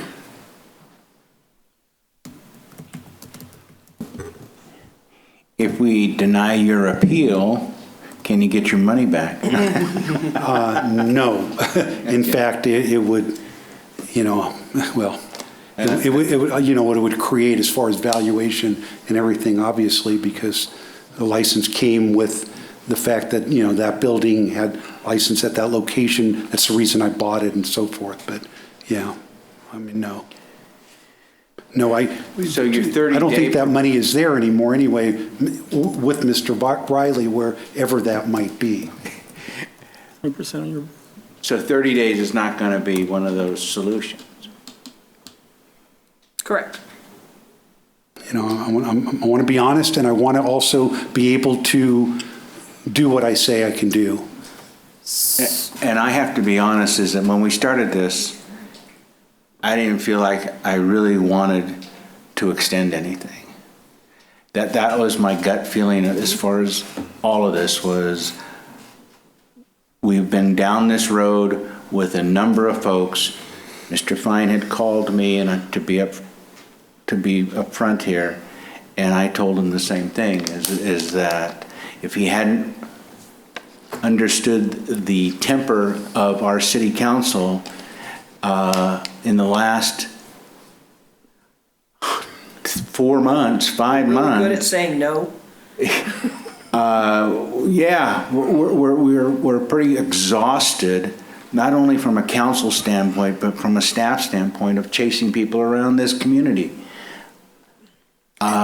Personally, I just like to cut everybody off at the knees a little bit because we don't have time for that. We're a small city with limited personnel, and that's kind of what I was getting across to you when I was talking to you on the phone, is that we're not here to chase anymore. Bring us a viable company and we're ready to go. And I wouldn't expect you to, just the opposite. I want to be someone who contributes and be a part of this community, not somebody you have to chase in order to fulfill their obligations. That's not me, and that's not what I'm promising here. That's a good point, make it. In front of council and everyone right now. Oh, sorry, Jeremy. Mr. Fine? Yes, sir. I want to, in the case that we don't approve of the appeal, I want to tell you that we are sympathetic to your situation. We do know Mr. Riley. And we certainly hope that you would be interested in putting an RFP. If we do take this back, I welcome you to try to see if we can work something out in the future. I mean, I have the permit now. If the city's taking it away from me, I bought a building for that. You don't have the permit now. You know, then when I have another vacant building downtown. You don't have the permit now. Mr. Riley has the permit. No, he does. I do. He has the permit, but It's suspended, and today he's appealing. Yes, it's suspended. It's suspended. May I ask a question? Yes, please do. Justin, can I ask you a question? Have you been in the business so far?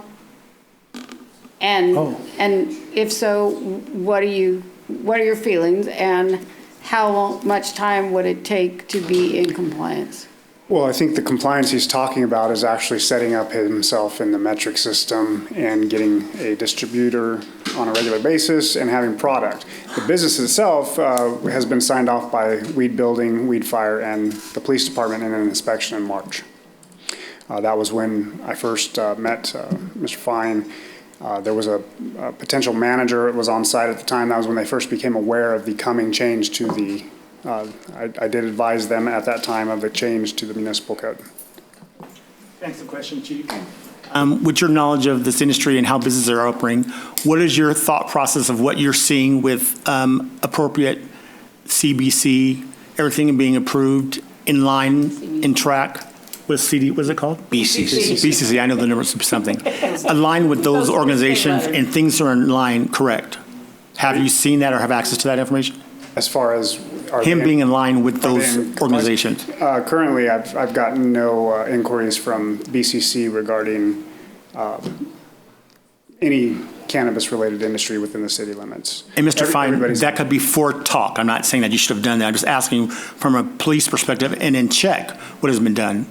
And like Councilman Pelfania said, that may not be something you can do unless you know whether you're approved or not, and you're dealing with a suspended license. He has a license already with Census. That's, I think, what part of this discussion was about, so he doesn't really need to go to BCC if there's an approval for his company already, and he bought the company, correct? Yes. Correct. He has a state license. His city license is suspended. Right. So when the What comes city from his license transfer? gets suspended, does the state get notified? Yes, we remove his ability to operate within the city. So if he is operating without the city license, we can take action on that. But yes, we could also notify the state as well. So they haven't taken any action because of us suspending his license? I did not check their status prior to me coming to this council meeting. You probably know? No? They have not, it's just an active license. Okay. It's an active license? Yes. Okay. If I may make one other point that. You can make it in the microphone. If I may make one other point that the chief brought out is when we met, there was another manager there. He's vetted with the city. He has been live scanned and the whole bit. And the only reason that we haven't been open sooner with him opening it as the manager, he's got a wife who is a physician's assistant in Wairika. She is now inundated on the front lines, working wise. School's been closed, so he's been the person having to be home, taking care of his children. And obviously, they can't come to work with him. And, you know, we have done everything. He has tried everything he can to also do it and was going to be there for the requisite number of days. But circumstances happen. His mother is a respiratory therapist, and she babysits sometimes, but she is exposed to COVID patients. And when she is, she isolates for a couple of weeks. And so she's not available to do it. I mean, again, this whole pandemic, this whole situation has adversely and in so many ways that, you know, can't even imagine, affected us all. And that's one of the reasons that I'm here today and having to speak before you and not being compliant anyway.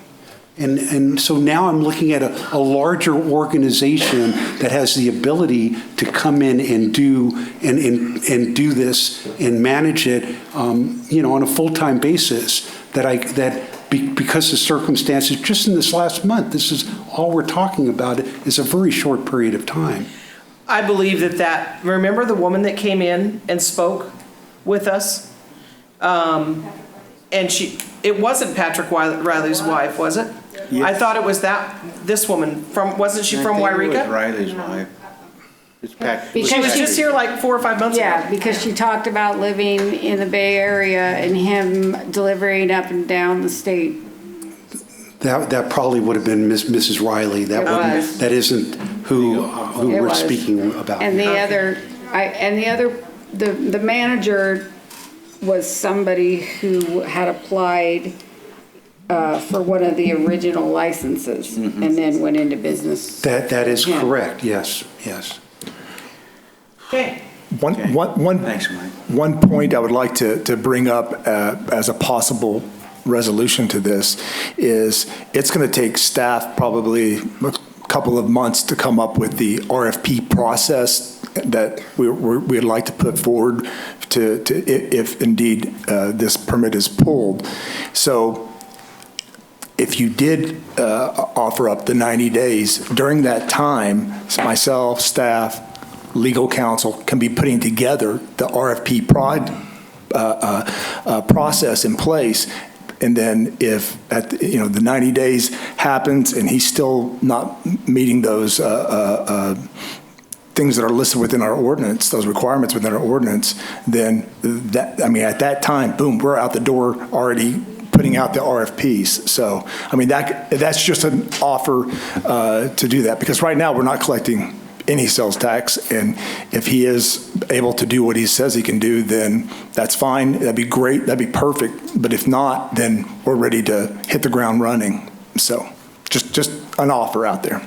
So if we gave him a stay of execution For 90 days. for 90 days, Great. I didn't want to take up smoking cigarettes again anyway. I don't know how you're feeling about it, Stacy. I haven't changed my decision. Okay. I'm willing to give him the 90 days. It's something.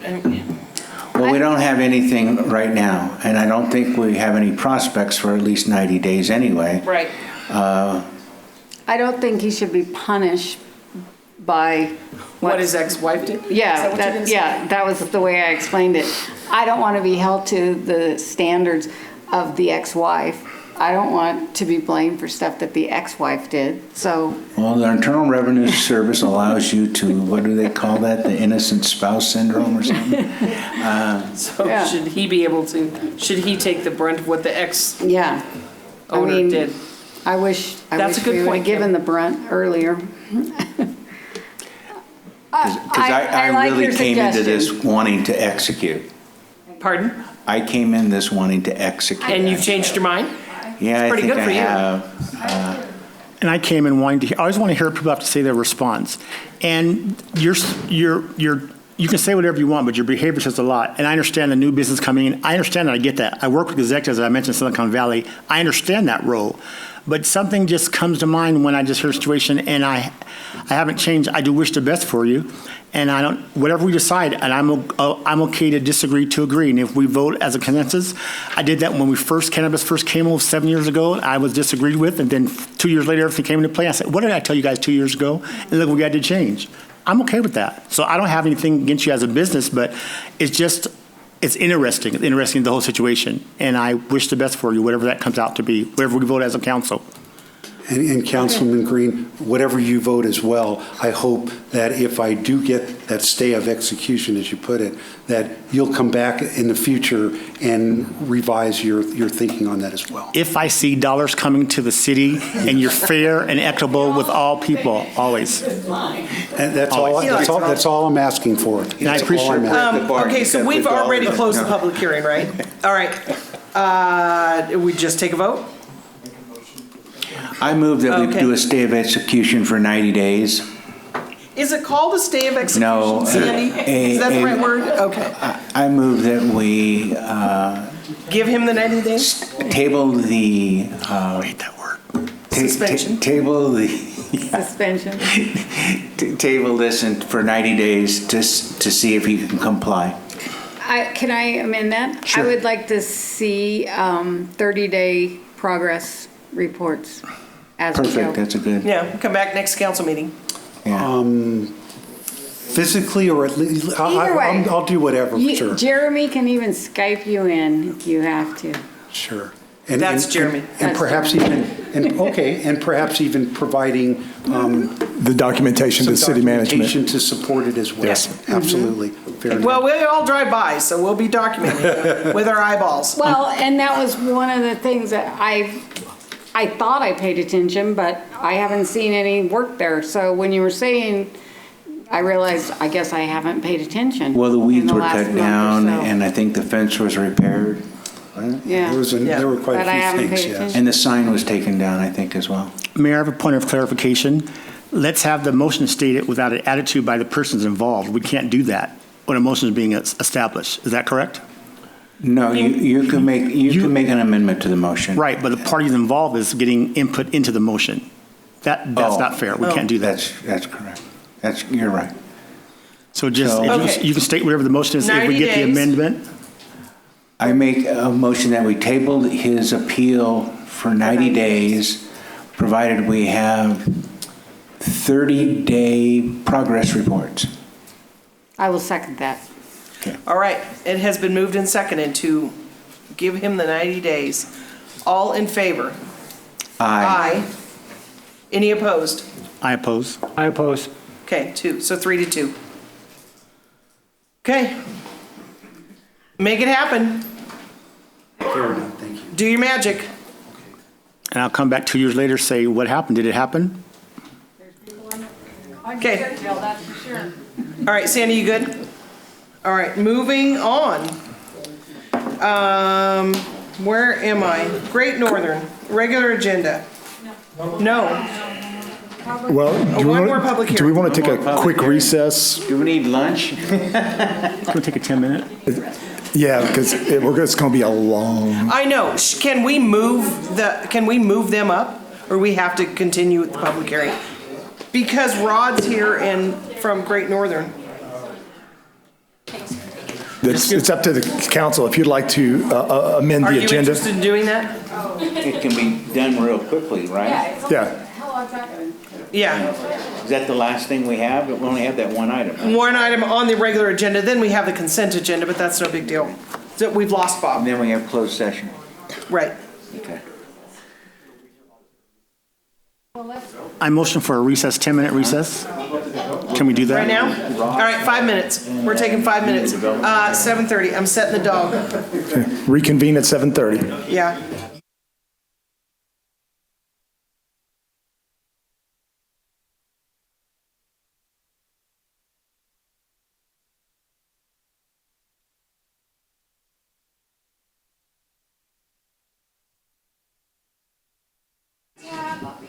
And I get it, and I'm sure I upset some people who want that license, but you know what? That's also. All right, we are back. Oh, look at that. We are going to move on the regular agenda A, council will consider request for a time extension by Great Northern for their parcel map. We're going to do that one right now, Rod. And oh, where'd you go? Oh, there you are.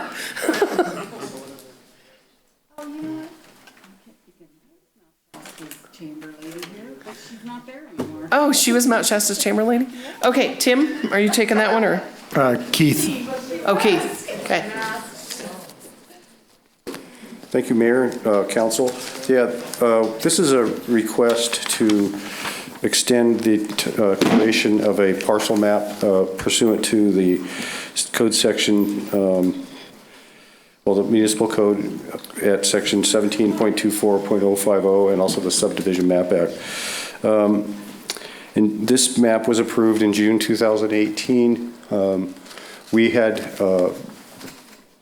some issues with the ambiguity of our ordinance, so we processed it more similar to a tentative map than a parcel map. If we would have done a parcel map, this probably would have expired within a year. That's how our ordinance reads, and according to a recent review of the ordinance, that is actually not inconsistent with the MAP Act. So, but that, in good faith, I think we should go ahead and not have it already expired and consider expiring it for 1 year. The 1 year is what is allowed in our ordinance. So we could start now following that to the letter of the law. 1 year from today. Yes, and or you could deny that request. Basically, we went through this a couple years ago. It was just for review. The site is located at 780 South Davis Avenue, and it was the former location of the Great Northern Services. They've since moved, and they had this property. Basically, it's a 4-parcel subdivision located on 2 parcels that they were going to combine. So basically what typically happens is they get a map recorded within a year or 2 if it's a tentative map. And if you don't get it recorded in time, it expires. It's time to actually just walk away from the project.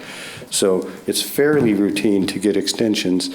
Like I was saying earlier, sometimes the legislation of the state actually would go ahead and extend it for you. Back in the recession of 2008 and 9, they passed a series of extensions, and some maps were alive for 5-6 years past their expiration date, and that was automatic. We didn't have to do that. But that's here, so I just want to let you know that you can either go either way. You don't have to make any findings, and that's it. You have to have a motion for this? Well, you probably want to hear from me. Oh, okay.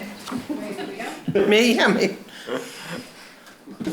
Rod Mears, Great Northern Services. Do you need an address, Sandy? Okay. I just actually wanted to make a couple of comments to clarify where we're at on this project right now, which is kind of looking at our alternatives and trying to keep options open. I can pretty much definitely say that if the extension is not granted, the property will very likely not get developed as planned, likely be sold off and in its current state, and at that point the new owner could develop it however they see fit. if the extension is granted, it keeps that option open and possible. The fact is, our original plan of creating a construction program with College of the Siskiyous has run into some problems in the last 2 years, to say the least. First, in creating the program, which took a while, then in finding qualified instructors, which took a while, then in creating or getting enough students enrolled to have the classes, which didn't work out the first time around. And then, of course, most recently, having to cancel the whole thing because of the virus.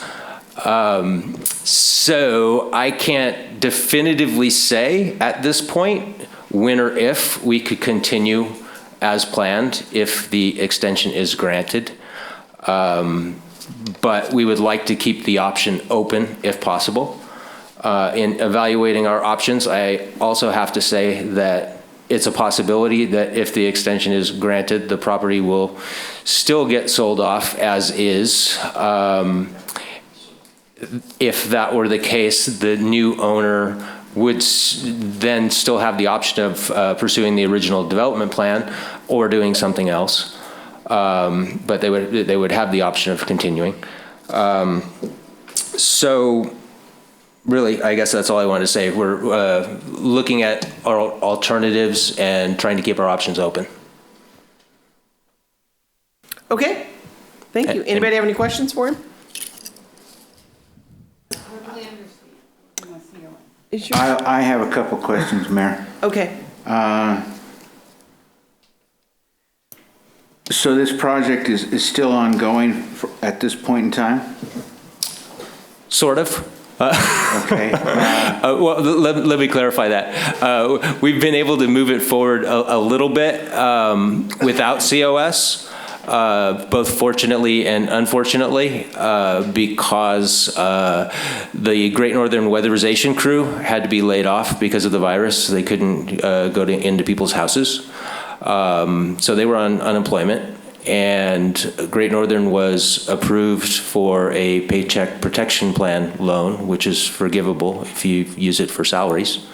So we were able to bring the crew back off of unemployment and have had them working on the project for the last couple of months, and they've actually made a substantial amount of progress. But that money is going to run out before the end of the month, and we'll be right where we were, just with the house a lot further along. So what is currently building the house? What funding source are we using?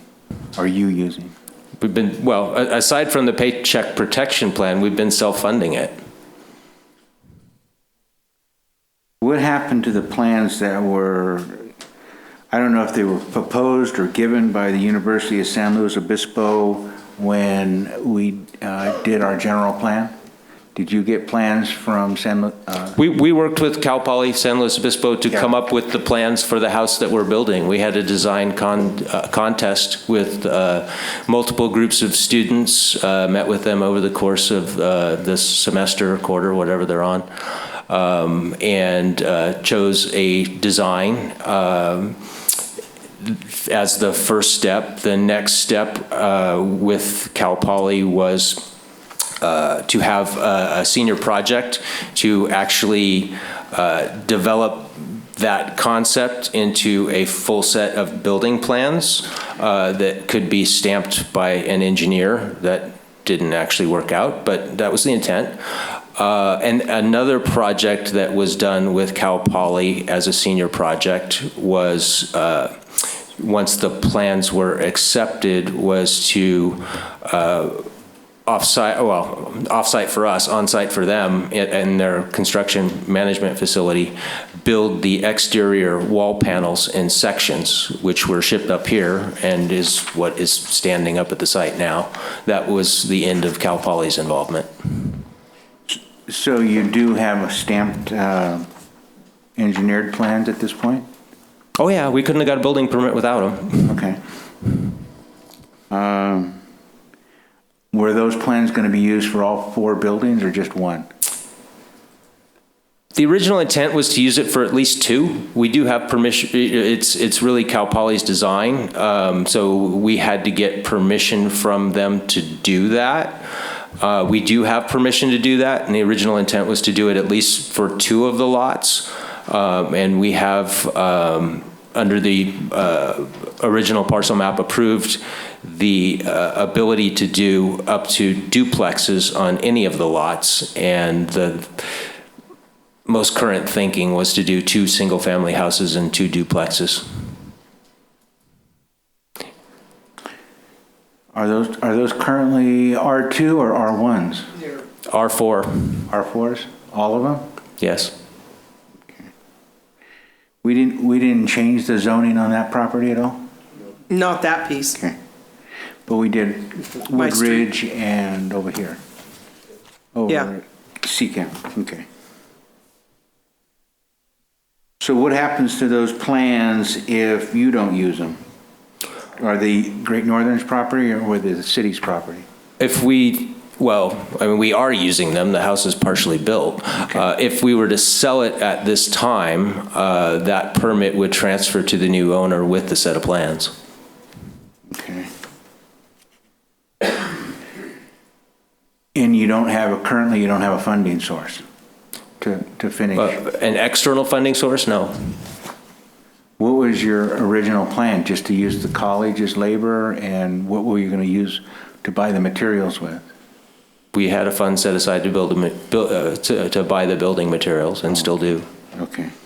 We're looking at a lot of costs in this process have been higher than they would have expected. I guess that happens with construction projects. And in January 2020, they got higher. If you pulled a permit in 18 or 19? 19, I believe. So you're still under the old. Right. Okay. What we're looking at now that's really kind of giving a little pause in the decision is fully moving forward would require a substantial investment in infrastructure, which was required by the parcel map approved. Spread over the cost of 4 houses, we would likely be able to recover that cost. But the way things are going, we're not really sure that if those 4 houses would actually get built. So it's a big risk. It's a little hard to swallow. We're willing to consider it, but I don't know how it's going to work out right now. I have a scale of 1 to 100. How close are you to getting that to happen? I mean, if you're on 1, I don't even know why we're here talking about it. Well, even if we don't do it, somebody else could. As I said, if you don't approve the extension, then the number goes to 0. So if 1 is better than 0, great. It's not 1, it's more than 1. I don't know what it is.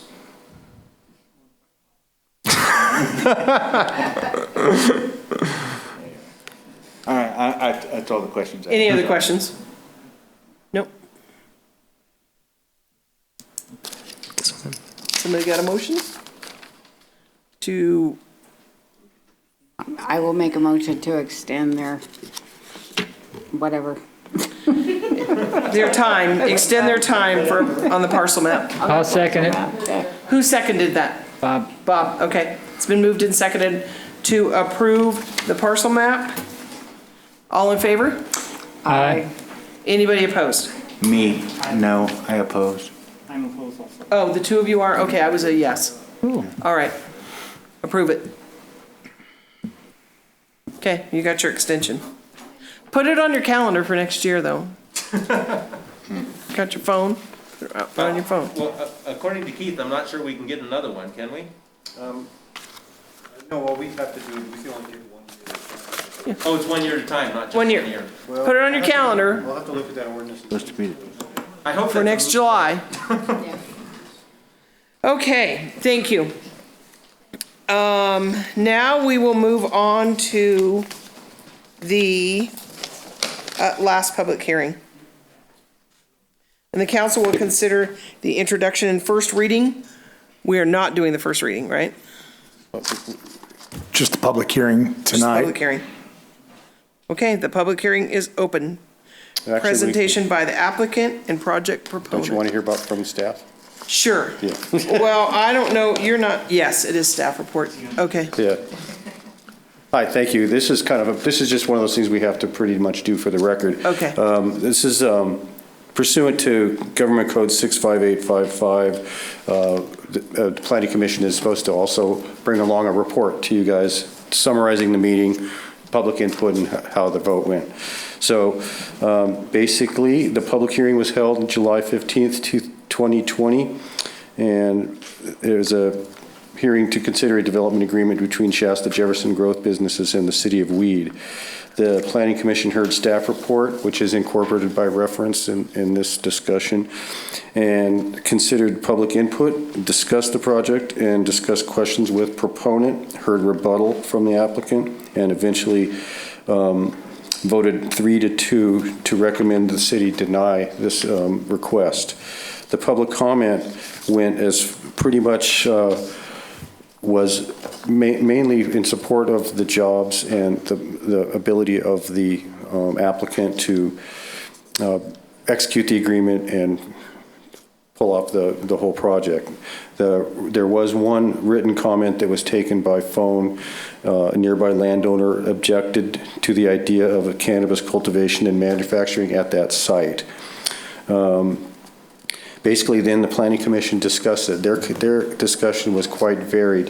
While they didn't really discuss the terms of the agreement, they brought the discussion really toward the subsequent discretionary actions. So much discussion ensued between members of the commission and the applicant. The minority of the commission focused on the discussions about future employment possibilities and that would bring to the area. Discussions were about the industry that is new, the stuff that we've all been through and understand. The majority, however, was quite adamant in how they didn't view this new industry as something that they would like to see in that spot and down in South Weed. There was lots of other comments about that. Now, another thing that I'm supposed to talk about in this short report is how this relates to the zoning code and the general plan. Now, how it relates to the zoning code is just part of the nature of a development agreement. If it's not necessarily in the zoning code, the terms in the development agreement supersede the zoning code. So basically, if signed, it's consistent with the municipal code. But during the staff report, I listed some various goals and objectives that are consistent with our general plan, mainly having economic growth in a diverse economy, especially in the South Weed area. CEQA was discussed briefly due to the fact that the discretionary items that were spelled out in the agreement itself talked about discretionary items and environmental impact report. So essentially it's not really a project yet, because by signing the agreement, we're not causing any direct impact to the environment. So that's how that went. I want to have Ryan speak to you guys about the agreement itself, because that's really what this is about. And if you have any questions for him, and he could also make the recommendation on how to move forward at this time. That's it. Oh, yeah. This is Ryan Reed from... he can do all that. Yeah.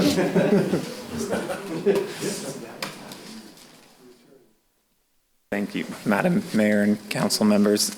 My name is Ryan Reed. I am outside counsel for the city working on the development agreement. I am from Colintuno, Highsmith, and Watley. Figured I would introduce myself because people have trouble with the first name in that list.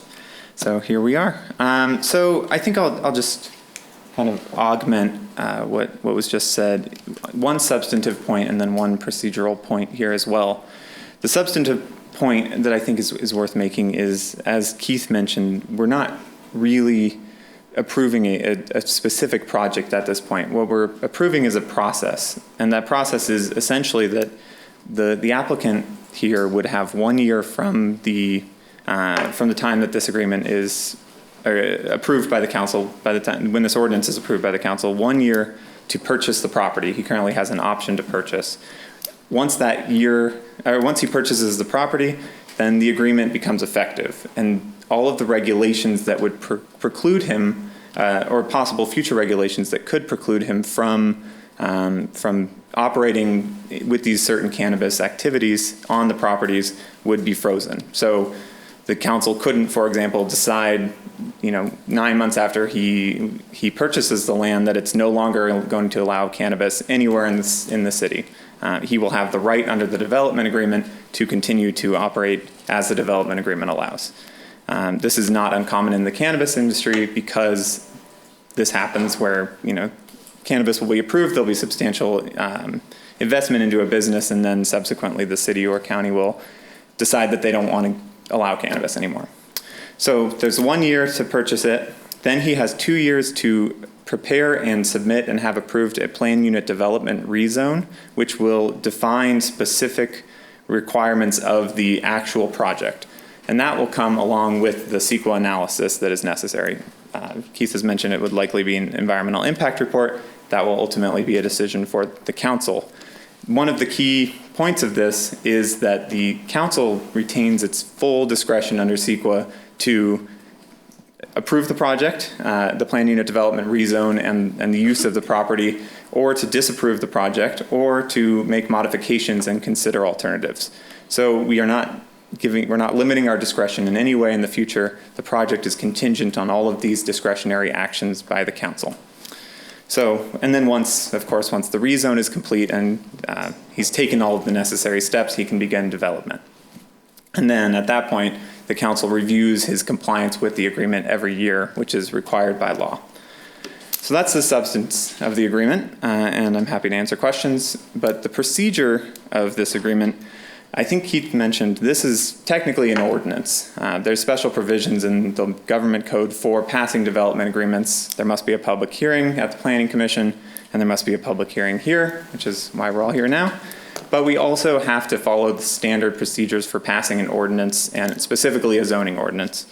So there have been some changes to the development agreement since it went to the council, or to the Planning Commission rather. Most notably, the developer brought up at the Planning Commission meeting the potential of increasing the scope of the development agreement from 21.6 acres, where there will be primary cannabis activities, so cannabis cultivation, nurseries, and the like. That was considered at the Planning Commission, and he also brought up the use of some of the land in the area that he has an option to purchase for accessory uses, and he can talk about why it's important to have that there. The decision was made at the applicant's request to formally include the remainder of the area that he had mentioned at the Planning Commission in the development agreement, and specifically so it's 21.6 acres for primary cannabis growth and other cannabis activities. The remainder, which adds up to approximately 60 acres, can be used for, so I think that's 39 acres, although I was a history major, so forgive me. But the remaining 39 acres can be used for accessory uses, storage. Again, the applicant will have a better understanding or a better explanation of what type of accessory uses, parking and the like. So given that change was formalized into this agreement and we now have a formal finalized version of the development agreement, we are recommending under Government Code Section 65857 that the Planning Commission, or that the City Council refer the modifications that have occurred since the Planning Commission back to the Planning Commission for report and recommendation next Wednesday. And then what I would recommend the council do at least is not close the public hearing today, but rather continue this public hearing after receiving comment from all the folks that are here, continuing this public meeting either to a special meeting that it calls or more likely to its next regularly scheduled meeting. That satisfies the requirement that we hold the public hearing. It allows the Planning Commission to give its input and make sure that there's full public participation. I don't know if anybody has any questions about either the substance or the process, but I'm here and happy to answer.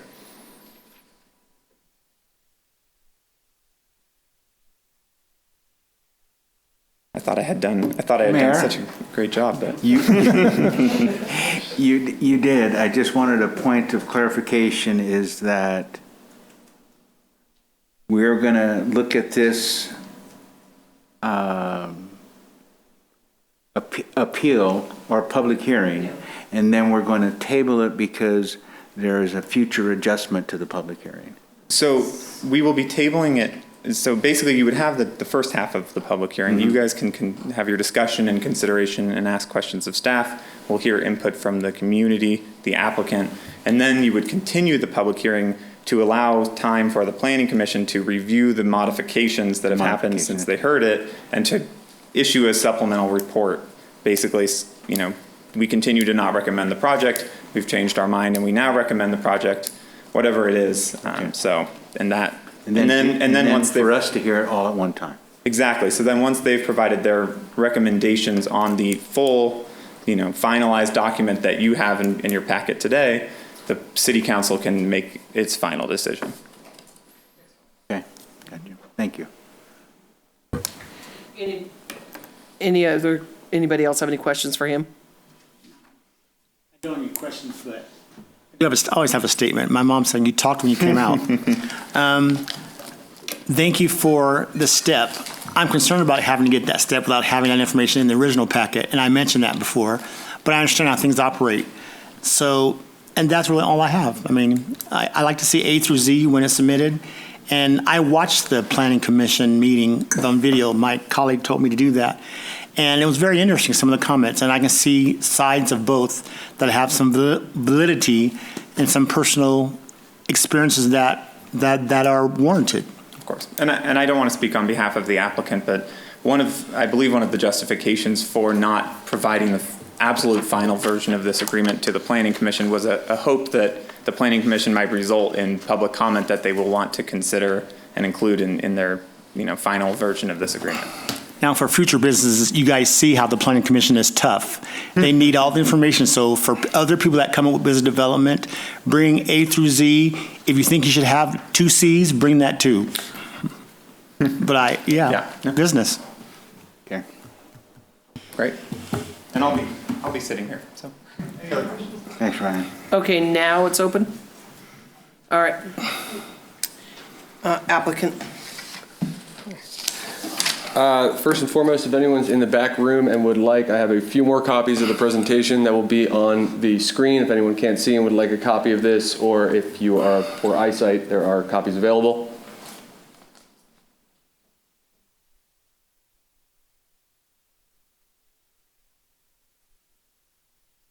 Everyone else in the room has a copy and it will be on the screen. First and foremost, before we dive into this actual presentation, I'd like to take a moment to bring up, first of all, I'd like to thank all the city staff for all their time on this. I know that some of the city staff felt a little blindsided by this whole thing because of how Ron had dealt with it in the time prior to his departure, and you know, it was unbeknownst to me that was the case, and I'm not trying to beat a dead horse here, and we can just move on, but I'd really like to thank the city staff for all of their time, City Manager Rundell, Keith McKinley, outside counsel Reed. It's been a real pleasure working together. I'd like to take a moment again just to go through some of the salient points that were brought up at the Planning Commission, and Councilor Green, I agree there were some very legitimate ones. The first, and I think the most important, has to do with our town's name, right? This place, our brand, as you can see, Shasta Grown, is not the city's name. This city could be called Smithville. It would still be in a uniquely suited microclimate for cannabis cultivation due to the topography, aridity, climate, water, soil. Like, we could be called anything, and this would still be, as a cannabis cultivator, the place you want it to be, because it sits on an alpine plateau at the right elevation with the right declination of sun, the right angle of the sun, the right water and soil. Furthermore, the use of the city logo is going to be akin to a third-party organic certification. It's going to be a marker of quality to a consumer. It's not going to be a kitschy joke. You know, we already sell souvenirs by the handful that have kitschy jokes about our town's name. We just had Netflix come and deem us one of the funniest towns in America. You know, I'm not, you know, I feel up, but I was born, but I wasn't born yesterday, right? Like, but that's not what we're trying to do. We are a premium brand. We're trying to exist on the top shelf of the inevitable nationwide and worldwide market for cannabis, and in doing so, bring economic vitality that our community desperately needs. There were other arguments brought up, including the fact that we were using up an inordinate amount of South Weed land. I would like to point out that there are no less than 15 empty commercially zoned pads within South Weed that are either built or ready to build a suit. In addition, there are a number on the road Solanos is on. There's a number on North Weed Boulevard. There's a number to the north toward Motel 6 that are all perfectly suited and empty, ready for commercial development. The land that we have spent over $300,000 to retain for the past 2 years working on this is industrial land. And it calls out in the zoning code and in the general plan and the specific plan that industrial land is for job creation and for industry, not necessarily public-facing retail commercial space. That being said, as you all know, we plan on building a multi-tenant strip mall along Vista Drive, just past Grocery Outlet, in order to induce and encourage public-facing retail businesses off the highway, which we know is important to the town's revenue base. As far as odor mitigation goes, we're going to have a whole bunch of slides. I'm not going to go into it, but suffice it to say, there are technologies available that are perfectly suited for this particular application. There was a comment made about the jobs would not be for locals, rather they'd be people moving here to take these jobs.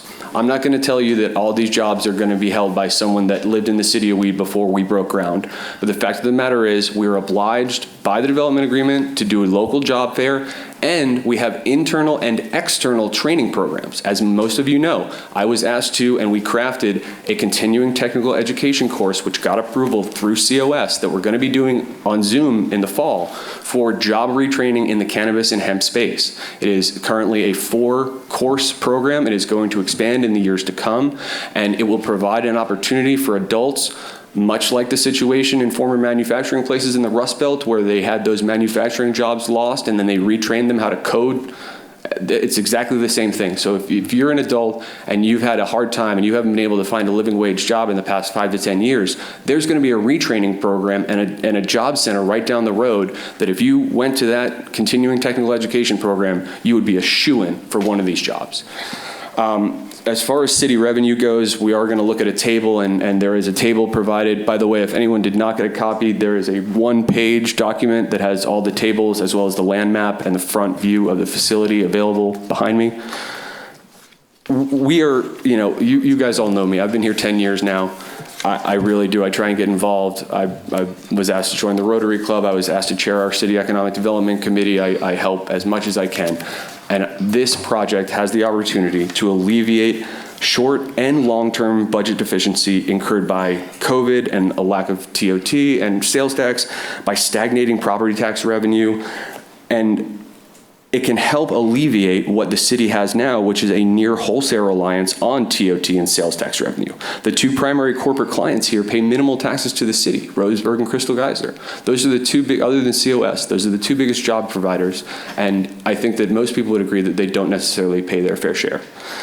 The advisory vote was brought up. This is very important as well. There was an advisory vote in Weed to disallow unregulated cannabis shops pre-legalization that would have also allowed unlicensed home grows in residential areas. And quite frankly, I think it was a smart thing that was voted down. You would have been able to throw up 24 plants in your house in Stringtown or Angel Valley or Bel Air.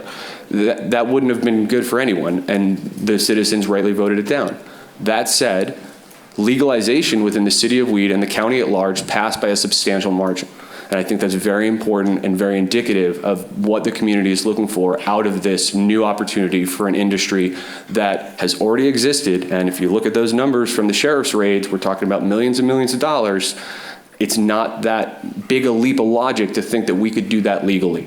In fact, it's not a leap of logic at all. It's a fact. On that note, Power. Right, sorry. So Shasta Grown, Weed from Weed, whatever you want to call it. The brand is really the magic of the mountain. It's why we all live here. It's what we love about living here. It's the fact that we are in a beautiful place, and again, incredibly well suited from a cultivation standpoint. I won't harp on that any longer. I think we've made the point.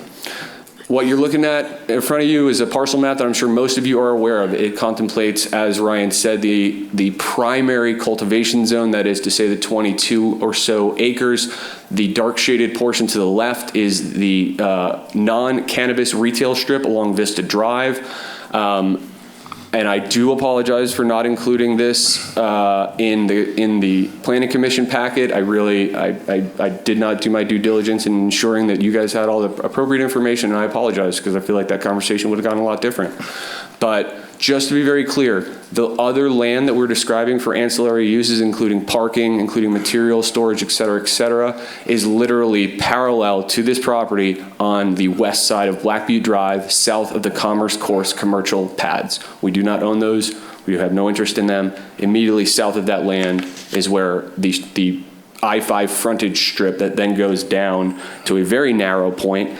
And in fact, I think I even signed something with the city that says you guys can put up a sign down at the end of that road where it gets too narrow for me to do anything with. Ron Stock had asked me that years ago, and I had told him yes, and I gave him a document indicating that. Not to interrupt your presentation, but I did see restaurant in there, so thank you for that possibility. Oh, yeah, I mean, that's the whole goal. We've been in talks with various commercial real estate developers. There's a number of franchises that are interested. Applebee's? That's going to be a different subsidiary. I may not have a lot to do with that, but I'm definitely going to make sure that it's good food, Stacy, I promise. All right, next slide, please. Thank you. So, oh, goodness. All right, that's a bummer. That is supposed to be 90 degrees the other way. This is the site plan, which I think you were all relatively familiar with. Vista Drive to the left, Black Butte Drive towards the bottom. The sort of semi-triangular building at the very bottom is the visitor center. And then each of those buildings is approximately a 20,000 square foot greenhouse. Phase one are the green shaded all the way to the right. We're going to start building at the south end of the property and fill into the north over the next 3 to 5 or 4 to 6 or however many years it takes to justify that level of output vis-a-vis federal legalization. All the way to the left, as I said, is the non-cannabis retail strip. One of the reasons that we chose to request the inclusion of the land across the street is, as you can see, there's a substantial amount of parking on this land. And given that this was the only piece where greenhouse activity was going to be allowed, I requested that we put the parking for this facility on the other side of the street because the I-5 frontage strip is not appropriate for cannabis cultivation. And so that was one of the rationales as to the inclusion of those other properties. It is also worth noting that the 56 acres is a take it or leave it, buy it all or none deal. I approached Joe Gannon before his death to purchase just the 22 acres. And he said, if you want the 22, you got to buy 56. And I think all y'all know that that's kind of how we did things. So can I actually clarification? Sorry please, to interrupt yeah, here. Of course. Yeah, so I'm trying to say I'm visual. My undergrad was creative arts. Sure. Going up Black Butte, going to Charlie Bird's house. Yep. To the left and the right. Okay, so on the right of that is where the parking would be? Yep. Yeah. And on the left-hand side is where their buildings would be? Correct, yes, absolutely. What would happen with that house that's there? So my colleagues actually live in that house. I think some of you all know CJ and Bianca. They are looking at purchasing it, quite frankly, from Mr. Rooney. He received a notice in the public. I mean, he knows who I am. We've talked several times. He knows what the project looks like in theory, and he, quite frankly, he was like, well, I'm sure someone that works there will want to rent this house so you can walk to work. You know, I mean, that's a pretty no-brainer. Because I tried to drive up there the other day, and it's blocked off by a city sign, not a city sign. No. And then the left, you can't go to Black Butte. That's blocked off. We're all right there. So that actually, those, and I did not agree with the putting up of those barricades. Those barricades were put up by Gregory Walkup because there was a lot of vagrant issues. In fact, I got a call from the PD today asking me if we can put up more no trespassing signs and clean up all the trash down there, because we put up a half a dozen no trespassing signs up in trees and on T-posts, and one of the T-posts got straight run over by a semi just out of spite. They just plowed right through it. But the police department had asked me to put out no trespassing signs so that they had more ability to write citations for repeat offenders. We did so. They have been ripped down. We will be putting up more. And as soon as we start clearing out some of that shrubland and doing the basic earth moving, you know, that's going to be less of an issue, quite frankly. Next slide, please. So just so everyone knows, we have in our first use permit already agreed, and we are moving forward throughout the facility utilizing a building facade that is very, very similar to the Great Northern Building. So any public-facing building, including any distribution centers where there's members outside, any touring facilities, the visitor center, et cetera, any non-industrial cannabis cultivation facility will have a faux wooden exterior with gables and a green roof, just like the Great Northern Building, because when I asked around, that was everyone's favorite, and so we employed that same designer, Mr. Sagnon from Mount Shasta, and we plan on moving forward using that motif for the building facades. Next slide, please. Thank you. So I think a lot of questions have been, what does this actually look like? What do these buildings look like? When you hear greenhouses, most people think of either a hoop house or a traditional agricultural greenhouse that has rolling walls. This is not that. These buildings from ground view have a 10+ foot wall with a clear roof. The reason we are using a clear roof, obviously, we want to use the sun. Without using that, we do not qualify for a geographic indicator or appellation. And quite frankly, it is less ecologically sustainable to use just artificial lighting. Your electric costs go up. Quite frankly, it's a lesser form of product. You can't claim organic status. There's a whole lot of slew of reasons that you don't want to just use lights. But I got a lot of requests as to what these buildings look like, and this is a basic sort of interpretation of what these will look like. Next slide, please. This is perhaps more akin to what ours will actually look like, because these are 5 gable, 20,000 square foot. So what you're looking at right there is probably more akin to what they will actually look like in practice, but I wanted to provide one standalone and one sort of angled view. Next slide, please. So, odor mitigation, obviously this is a huge component of this.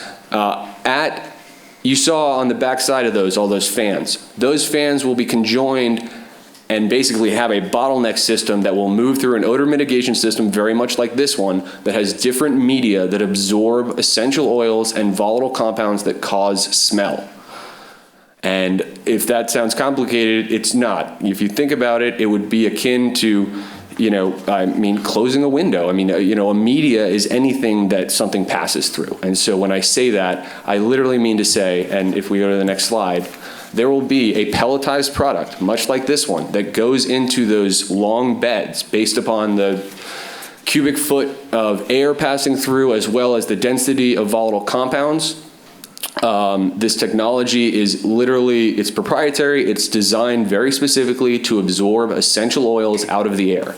So this company, they did the math, they looked at the chemical structure of volatile aromatic compounds, and they created a product that absorbs those compounds. And as you can see on the next slide, please, it has been shown to remove 99.9% of grow house odor. These are in use all over the state of California and all over the world.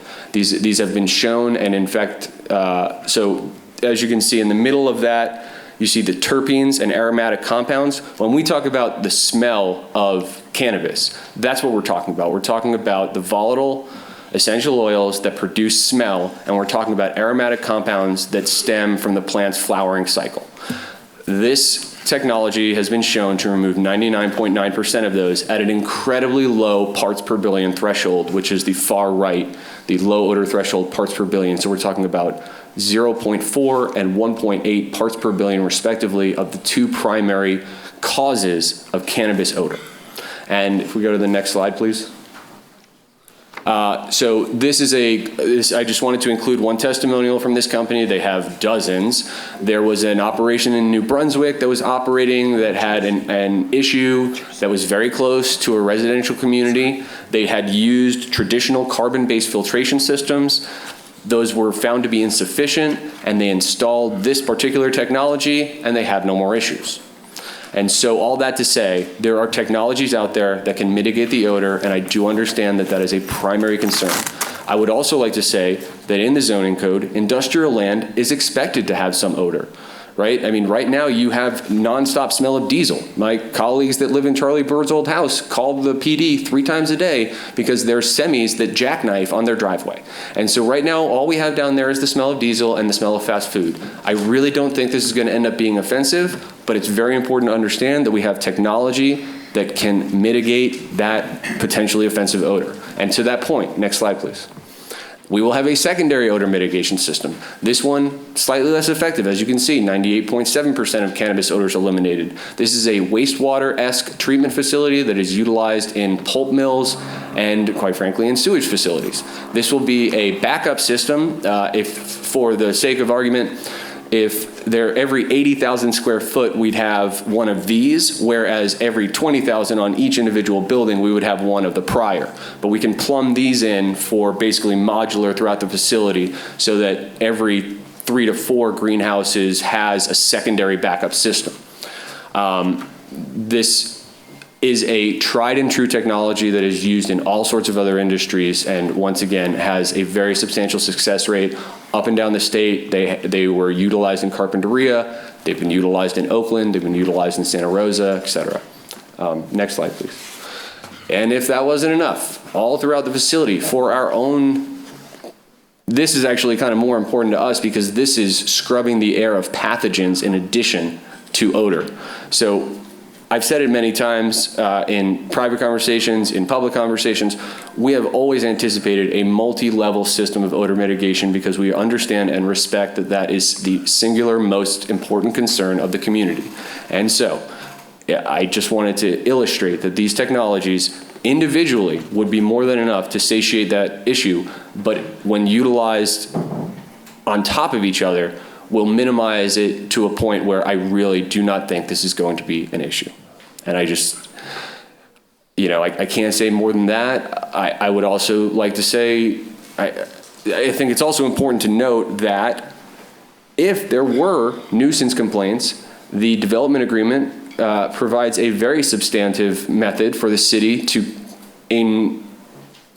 mandate that we change our technologies or that we increase the volume of the scrubbers or that we, you know, Ryan's comments that the development agreement doesn't approve a project as is, it was very, very accurate, right? This creates a process by which we can deploy a facility that is capable of employing that many people and maintains the city's oversight as to how that's done.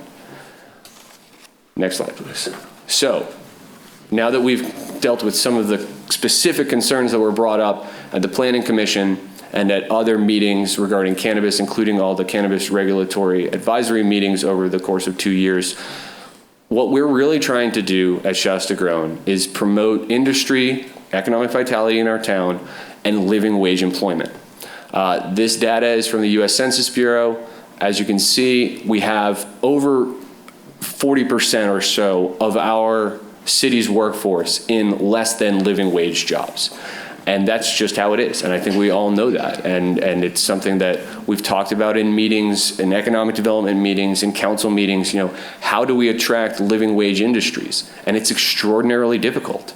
And I'm proud to say that we are capable of doing that. And not only capable, but quite frankly, mandated by the terms of the contract. So on that note, next slide, please. This is the job creation table, right? This is the arithmetic growth. I do want to make clear that this is, if we were to build out the entire facility by 2025, which could potentially be a year or two different, depending on how long CEQA takes. You know, I was told 6 to 18 months for CEQA. You know, at that point, that's a little out of my hands. Market forces are going to dictate some of this, including obviously federal deregulation. But these job numbers are solid. We know what it takes, and I have worked in large facilities. We know how many people it takes to run a greenhouse. We know how many people it takes to run distribution. We know how many people it takes to run the manufacturing machinery.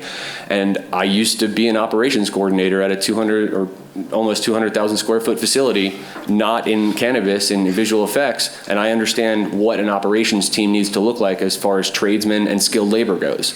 So while 305 jobs sounds like a lot, and I understand it does sound like a lot, when you look at how many buildings there are in the facility, you break that 145 number down, that's 7.5 persons per greenhouse. Quite frankly, I think that's conservative. I mean, you run a 20,000 square foot greenhouse with 7 or 8 people, that requires a management structure, that requires rotating crews that are specialized in what they do, be it harvest or integrated pest management. You know, those are not all what we sometimes refer to as greenhouse grunts. Those are not just dudes lugging soil, right? the jobs by wage, if you break those hourly down, obviously the vast majority of those in $20 to $24 an hour, but also a substantial number of quite high-paying jobs, including, the skilled labor jobs that I envision for operations and facilities, like on-staff electricians, HVAC, plumbing, et cetera, et cetera. It's also worth noting that this job table does not include part-time laborers, only full-time, and does not include what we would call, C-suite level, I suppose, right? This is really just how many people is it going to take to make this facility work, including, like I said, a management structure, a delineation of responsibility. There were several comments made, this was going to look like Shasta Vista, and allow me to assure you that when we spend over $50 million to build a facility like this, it will look nothing like Shasta Vista. There will be an organized hierarchy, and there will be administration, there will be HR, there will be payroll, there will be everything that comes with a business of this size. And I just really want to make that distinction clear. And I think all of you, I feel like I've repeated myself several times. Anyway. Okay, so job creation, obviously one of the primary reasons that we would approve such a project. And what I'd like to show you next is how this would impact our community, right? So we've got 2,700 people approximately in town, looking at offering employment to over 10% of the people that live in this community. We're looking at lowering the poverty rate by increasing the median average income, and someone pointed out to me that $32,000 median income is actually not that accurate, because that includes sphere of influence, which includes some retirees in Hammond Ranch, et cetera, so it's actually much lower than that. And we're talking about coming in at a $42,000 starting salary. Can I add that the poverty rate is... That's my machine. And you got a 22.1 there, so... I mean, I found some... It's based your case. I appreciate that. City Planner McKinley is correct. I pulled this data from one of the census profiles. I did find some other data, including the Retail Coach Analytics report, which has slightly lower numbers, but I had already sent this off to Sandra because I was asked to provide it yesterday, and I, in classic Ray fashion, just kept analyzing it up until the 11th hour. But the fact of the matter is that we can help alleviate some of these pressures, right? That's the end of the day. That's what we're here to do. Right, we're here to provide job opportunities to our community. We're here to provide a revenue stream for the city, which is the next table, if we want to go ahead. This is what it looks like for the city's budget if we pull off our job and do it correctly. As you can see, that growth is substantial. When you look at, even at a 1% gross receipts tax and $1 square foot, you're looking at several $100,000 per year once we build out. The number that's most important to look at there is the licensing revenue, because that's the number that's theoretically uncapped depending on how well we market the magic of Mount Shasta and the high quality cannabis that we can create at this facility. That number, as interstate commerce develops, will continue to grow. Property tax will likely remain somewhat stagnant. I understand a lot of that goes to the county. Gross receipts tax and square footage tax will remain somewhat stagnant unless you choose to raise them, although square footage tax at some point we're going to build out everything we can on the property. But that licensing revenue number, and it accounts for a substantial portion of each year's remittance, can continue to grow and is theoretically, uncapped. I mean, the more, and the underlying math for that, by the way, is available. I believe I submitted it to City Manager Rundell. I think it was in y'all's packet in March. It is the rate table that is Exhibit D in your development agreement. It is approximately 10 cents per unit shipped. So the more units we ship, the more comes back to the city. It's also important to note that because that is a licensing structure with the city, that revenue stream does not go through the state of California or the county. That goes directly into the city's pocket for you to do with as you see fit, be it hire more cops or bring our community service officers into the ability to write tickets to generate more revenue, or to provide for fire safety, for schools, for roads, for all of the things that we sit in here every month and talk about how we don't have enough money to accomplish. And that's important. That's the most important thing. And in fact, that's the last slide. So, I'm going to reiterate something that I said in March. This development agreement grants initial affirmative permissions to our company to provide surety for investment and to initiate the development of a vertically integrated cannabis business. The proposed project will offer hundreds of well-paying, living wage jobs, formally mandated in the wage table, and creates a new and discretionary long-term revenue stream for the city by the use of the Product of City of Weed logo as a quality marker linked to place-based branding, geographic indicator, appellation, phrases that by now you are familiar with. The development agreement creates a predictable and consensus-driven framework for both parties to move forward toward accomplishing shared goals. And with that, I am here for any questions that you have. Mr. Mayor, I have 3 quick ones. You may go first. Thank you for that. You mentioned a few things. I was listening to what people say in their presentation. You spent $300,000 over the last few years without purchasing the land. What's the business aspect of that? Well, I mean, quite a bit of it went to professional services, but at the end of the day, it's a lease with an option. So we purchased an option for a certain amount of money to buy that property, and then in addition, we've been paying monthly payments to keep that option alive for the duration of it. When we initiated this process, City Manager Stock informed me that this would take 6 to 12 months. It has taken 2 years. Okay. The proprietary information from Sphinx Media for that odor material, is that purchase, is it 100% proprietary? I mean, yeah, they would not share that chemical formulation with us. I'm sure we could reverse engineer it, but no, that's something that we have to purchase from them. They do not sell air filtration in a box. If we utilize, and by the way, they are not the only company that provides a service very similar to that. They come highly recommended, and they have several success stories in California, so they're my leading vendor of choice currently. So they haven't been purchased as you listed them as one of the odor mitigation people. They haven't been No, solidified. what I was trying to illustrate was the 3 basic types of technology. One is a solid substrate media, one is a liquid media, and then the other is the UV scrubbing, the ultraviolet scrubbing. But you haven't purchased any of those, so that would be another purchase amount when the agreement comes with some dollars and things. That is absolutely correct. That would be part of the engineering submittals for the planned unit development and the greenhouse facilities, yes. Okay, my last question. You mentioned C Street employees level.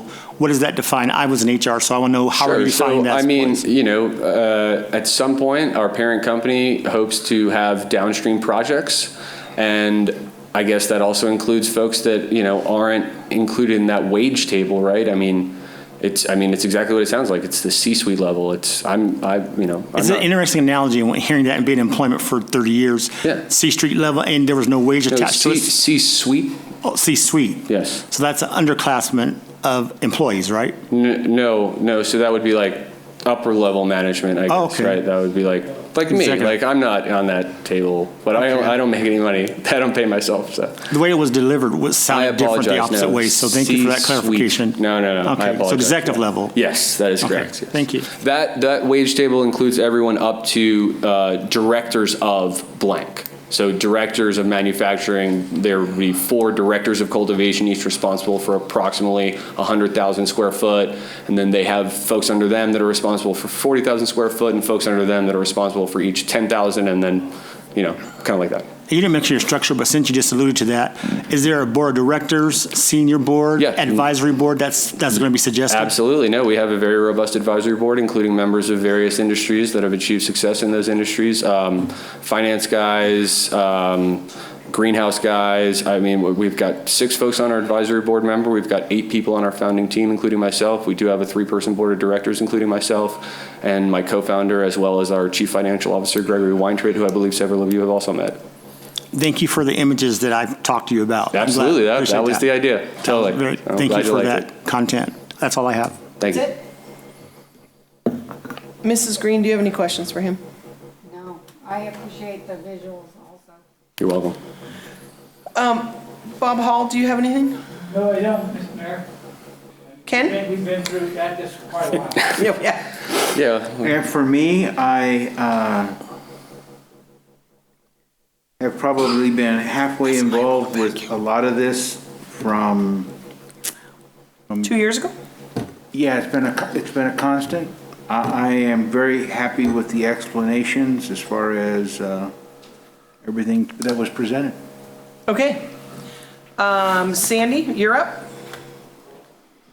And we will now take testimony by. Oh, I'm done. Sweet. You're done. You're done. Well, Thank you. I get to Put come a back fork here. in it. Bob. Yeah, you get to come back. Testimony by interested parties in support or opposition of the project. And Sandy will read off a name, and would you come to the microphone?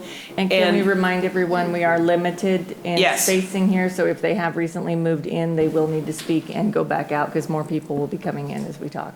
Okay. Name and address, and you're going to get 3 minutes. Don't we need, do we have to get a report from the planning commission? We already did. You forgot that part? Okay, it was just Keith. I didn't know anybody else. Oh, yeah, no, it's Keith. Carlos Rodriguez. Thank you, Council. Carlos Rodriguez, 2324 Blackview Drive, also affectionately known as the old Charlie Bird Mansion, if you will. I think Ray did a tremendous job explaining a lot of things that we've been going over for a very long time, so I won't take any time away from other speakers. I came to this town because I believe in this project.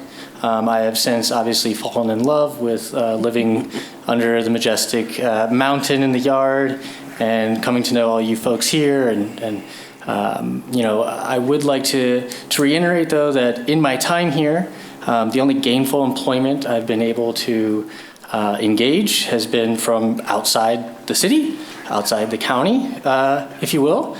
So I do believe in this project as a, you know, reinvigorating the city economically and bringing real living wage jobs to this town.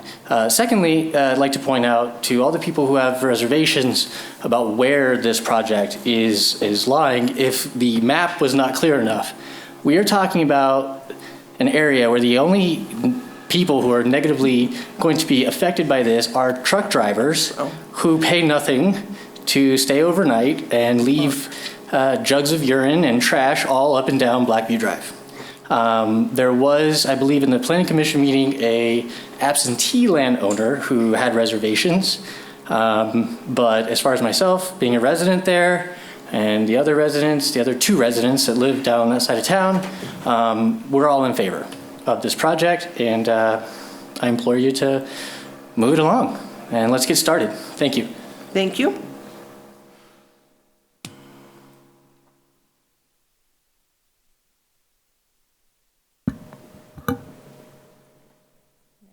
They're waiting for your announcement. I was waiting for him to reset.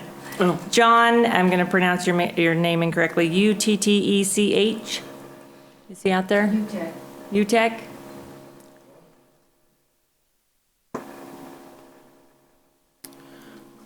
We want to check outside. Justin, is anyone outside?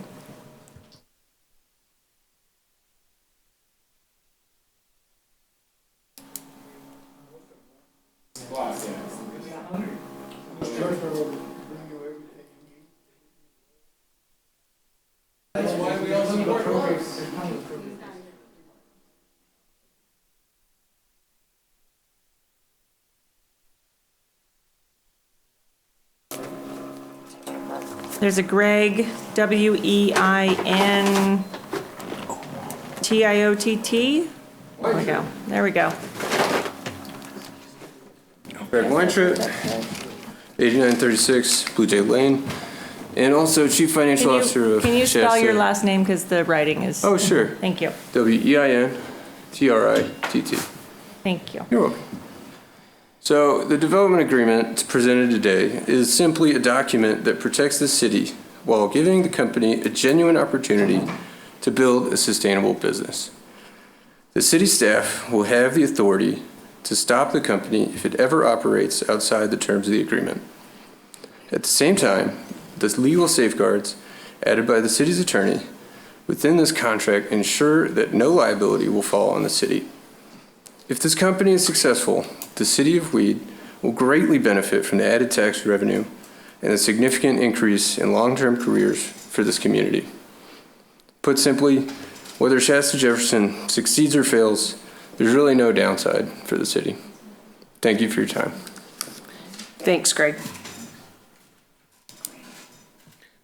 Greg. Sean Vanderjack.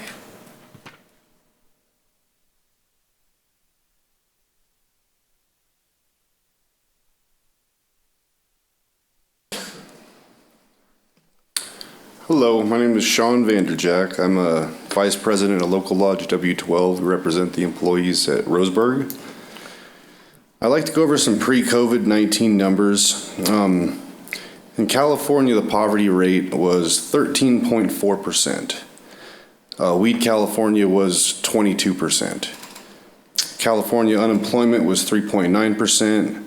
Weed was 6.5%. I actually got those off the same site that Raymond got, which is funny when I saw that slide. Many people in Weed actually, or at Roseburg, actually commute because they can't really afford to live in Weed. It's hard to find housing. Housing's gone up. We have guys in Tule Lake. We have guys in, I think, one in Red Bluff, Dunsmuir, McLeod. 40% of workers in Weed are actually part-time. Ray's, the fast food places, grocery outlet, Dollar General, thrift store, coffee shop, restaurant, gas stations.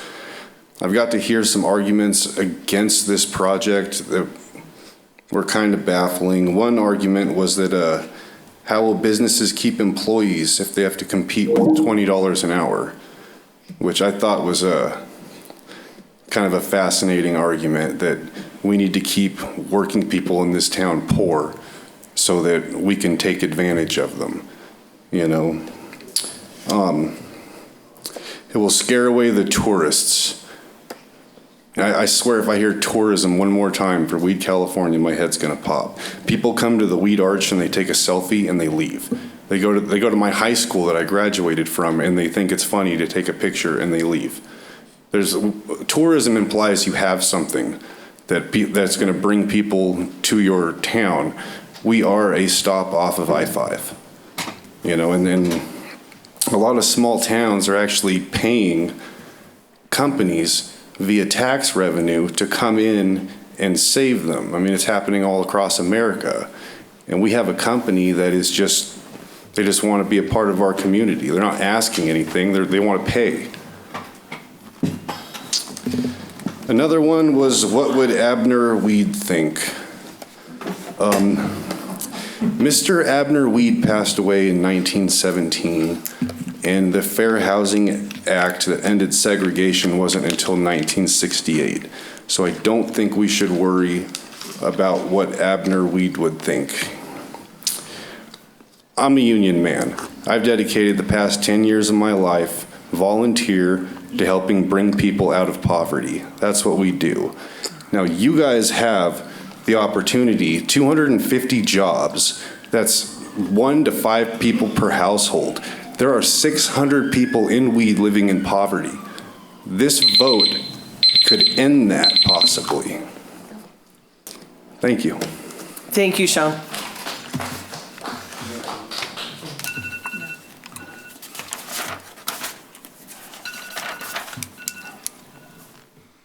That one. It's me. Oh, okay. Okay. Just in case. It's giving him 10 seconds. Lauren Adams.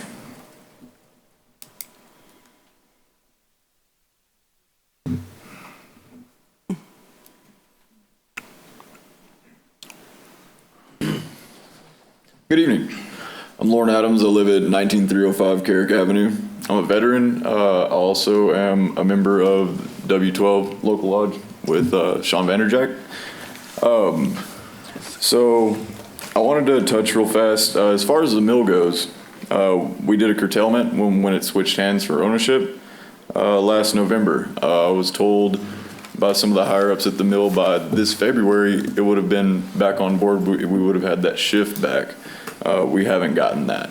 We're still a shift down at the mill. The STEP office has changed hands. If you go to the STEP office's website, you can't find a job today. Not today. Bowling alley's leaving.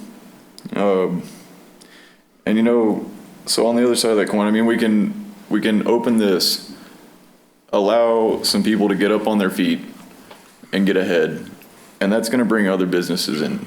You know, like we're going to have logistics services that are going to work with the cannabis grow facility. We're going to have HVAC people. When these people get their new homes and they become homeowners and they get all their stuff together, they're going to need carpenters to come in. They're going to need plumbers to come in. They're going to need other skilled tradesmen to come in. They're going to need landscapers. All those other people that are going to do those jobs, those are our people in our community. Those are the people that we need to help. I won't take much more of your time, but I will urge you to utilize the power of your vote to stand up for the working class of the community of Weed, California. Thank you for your time. Thank you, Lauren. Christine Meadows.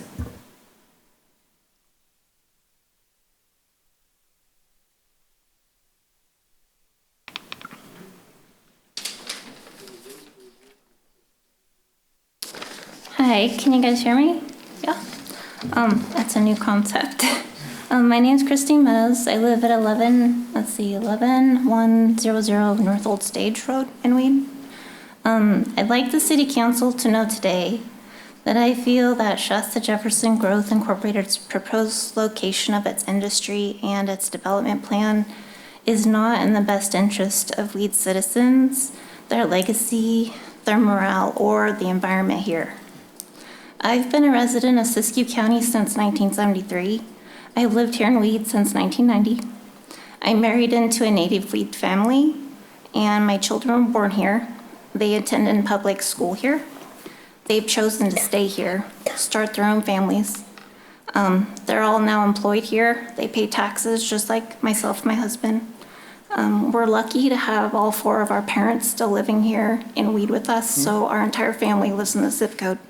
That's a lot of history, but I just want to ask the City Council members to please take all of Weed citizens' history and legacies into account when they consider their vote regarding the proposed development agreement with Shasta Jefferson Growth Incorporated. A town's morale is part of the legacy of the citizens who live there. The majority of Weed citizens have recently expressed by vote they do not endorse this industry in our city. They do not want to make a mockery of our town's name and associate it with this product, but they do wish to support the visions of our town's founders and pass that legacy on to the generations to follow. Thank you. Thank you, Christine.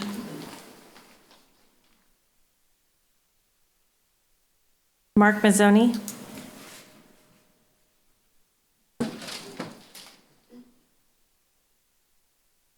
Ms. Mayor, may I have 1 second? Mark is a member of the Planning Commission, and 2 others are out there, I believe, members of the Planning Commission. And this is going to have modification, going to the Planning Commission on a modification of this proposal. So a statement of fact is okay if I'm not mistaken, but we might need an opinion here. An opinion from the Planning Commission may be inappropriate and may be sanctionable under the Brown Act. So I'm just so I would like you guys, before you Am I not a citizen of this town? As a citizen of this town. Hold on, we have 2 attorneys here. We have an attorney here that can explain. Anybody? Explain it He's to you. correct. Okay. He's correct. I just wanted you guys out of trouble. Hey. Yes, you're going to be voting on this in a week or so. You have to keep an open mind and not show any kind of bias either way. If you want to listen to this presentation, you can certainly do that. I discourage you from making any opinionated comments or things like that that would show that you do have a bias, and instead just hold off on that expression of opinion until your own meeting. I can do that, but I don't agree with that because I am a citizen. And I know I'll hold off because I don't want to do anything to jeopardize my opinion. Yeah. And That's the law. no, that's fine. I'm good with it. I think you almost got in trouble doing the same thing. So I know. All right, so I appreciate it. Monica, are you going to do the same? Same thing, Monica? Okay. Jennifer Dickinson? Here, she's someplace. I heard something. That's the ethics. That's about ethics. Yeah. Gosh, really funny, you know, you guys couldn't talk,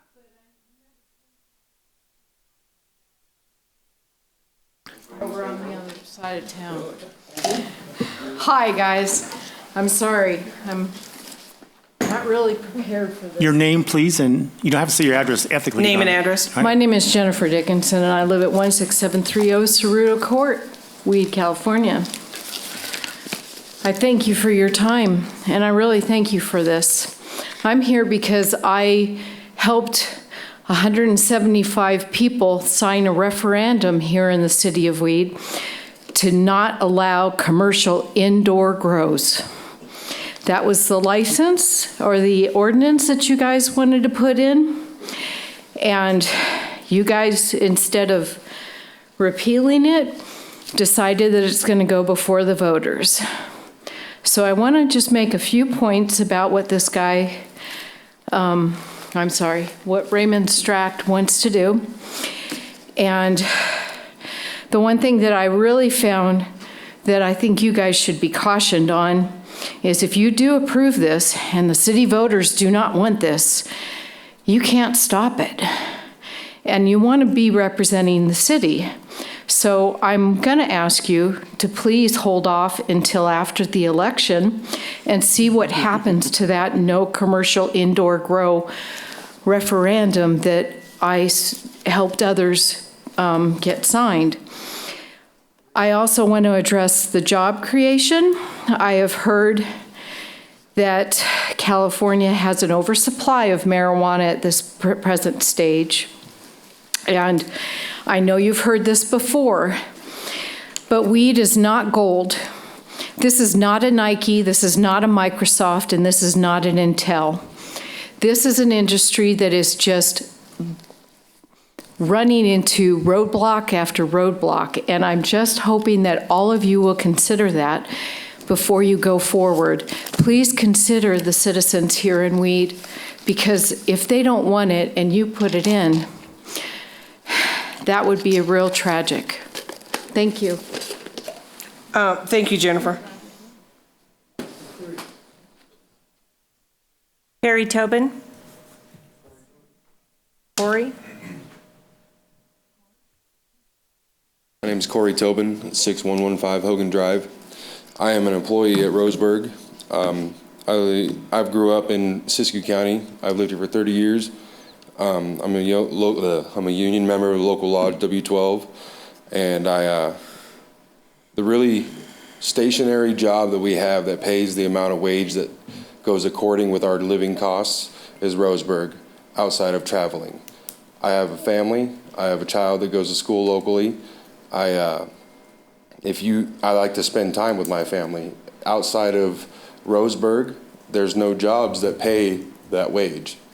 I don't see why anybody would want to shun on a company trying to offer opportunities of a higher living and have more opportunities of making to where we can afford without traveling and being away from our families.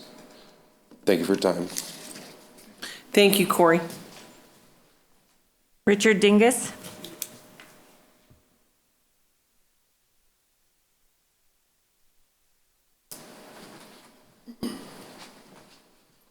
Good evening, Council. Richard Dingus, 34 Main Street. I represent the Chamber of Commerce, and what we do is we welcome new businesses coming into our city. It helps us grow.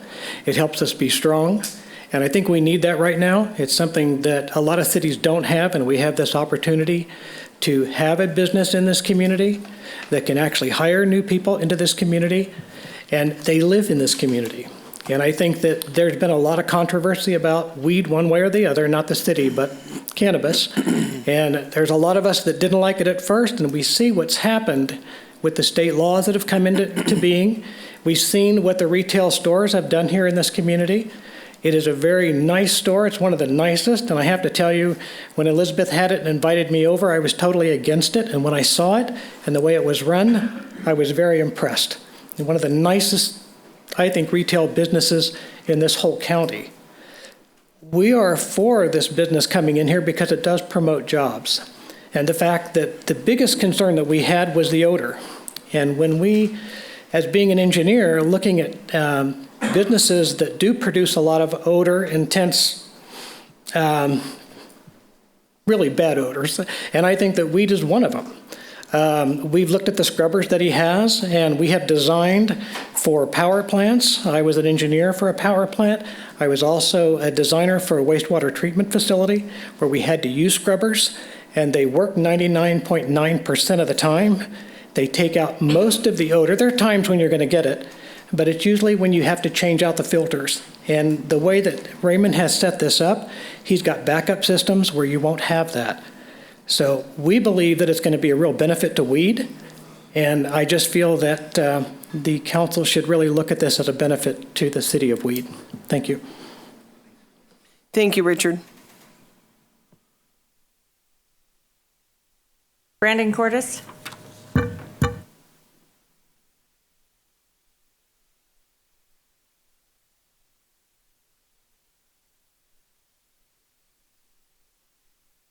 Hello, my name is Brandon Cordes. I live at 16731 Sykes Court.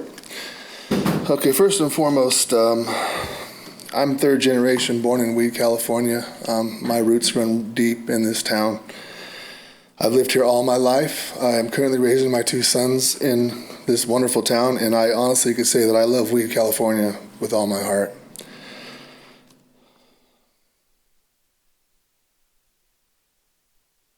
Excuse me.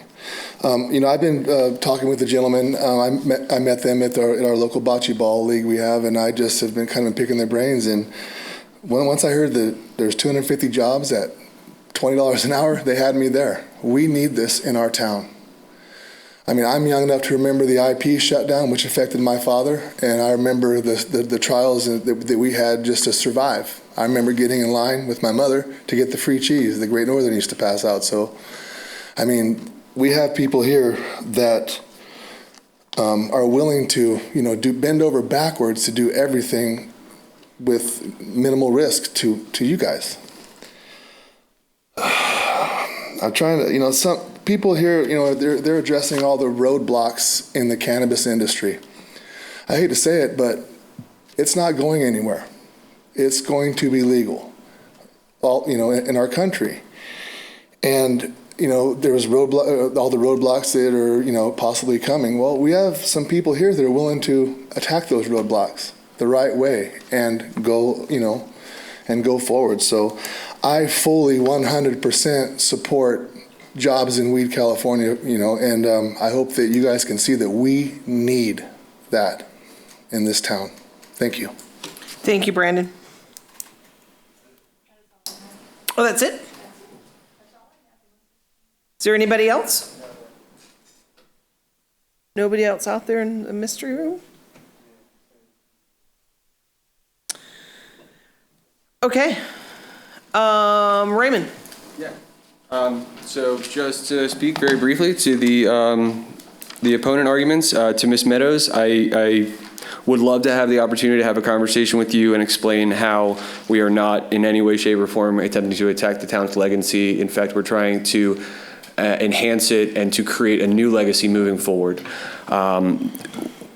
I also think it is important, and we've already discussed, that the advisory vote that was several years ago was in relation to a significantly less stringent, bordering on unregulated cannabis cultivation and sales thereof. There was no testing requirements. You could grow in your backyard. This is very, very different. And the vote that is applicable to this project was resoundingly voted in by the voters in Weed. As far as Ms. Dickinson's concerns, as she pointed out, the referendum was about indoor grows. And one of the reasons, as I mentioned, that we are going with mixed light greenhouses is for those same ecological reasons. And I believe her and I have more in common than would meet the eye. As far as the vote in November, if that ordinance regarding indoor grows was struck down, that would in no way, shape, or form affect this potential ordinance, as it is only mixed light facilities. What it would affect is, quite frankly, Shane's current operation, which is indoor. The oversupply argument is incorrect. I am just going to go ahead and He's okay. Oh. He was just I believe, no, that was Ms. Dickinson. Well, I don't know why, though. That part wasn't clear. Not important. Anyway, keep going. The oversupply argument is not correct. There is an overabundance of black market cannabis, as there always has been since time immemorial. Top shelf cannabis is currently going for prices that have not been seen in this state or country for 20 years. There is an oversupply of bottom shelf material because many of the first out the gate facilities are incredibly poorly run and in poor climates for cannabis cultivation, such as Carpinteria and Monterey County. The product that is coming out of those facilities is in oversupply, but is not of high quality enough to be sold as flour. It's being put into edibles and into creams and into topicals. And so the oversupply argument, while I understand where she's coming from, and there is a whole bunch of media attention on the oversupply, it is very specifically on bottom shelf cannabis that does not impact what we are talking about here. And to say that we are not Nike or Intel or Microsoft, I agree. You know what I want to be? I want to be Lagunitas. I want to be Sierra Nevada Brewing Company, right? I want to be Northern California product that's representative of that culture, be it beer culture or cannabis culture, that people all over the United States and the world respect and buy. That's it. So I believe those were the salient arguments. I look forward to the discussion of the Planning Commission in terms of the revisions, and I look forward to being in front of you guys as you, what is September 10th, 13th? 13th, September 13th. Look forward to it. 10. Thank you. No problem. And I mean, everybody Do here. we have a discussion now? Are we? No, on the hearing. So, I don't know, Bob, would it be appropriate for discussion now or discussion at the end of the closing? If you wish. Right. Yeah, so we are not closing the hearing. No questions for me? Good? No. Continue the hearing till September 10th, because it will go back to the Planning Commission. I'll second that. So to clarify, I would recommend the motion be to first refer the modifications to the Planning Commission for report and an updated recommendation. And also to continue the public hearing to your next regularly scheduled meeting. I so move. I have it written down, so. Thank you. Yeah, tell Sandy. And somebody seconded Stacy's so move? All right, all in favor? Aye. Okay, but we're still not closing the hearing. All right. Oh, yes, we have the consent agenda. Thank you. Can the Planning Commission come to the second hearing after and make their opinions? Okay. Just so that they know that. Okay. Yes, they can. Monica, hang on. Bob, you said yes, that they can? So, next month. Next time I'll have dinner first. Oh, you didn't know anybody. I'm sorry. We usually have dinner up here. I thought you meant it was for all of us. Okay. We will move on to the consent agenda.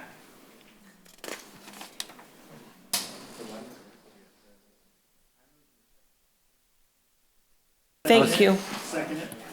Got it, Sandy? It's been moved and seconded to approve the consent agenda. All in favor? Aye. Any opposed?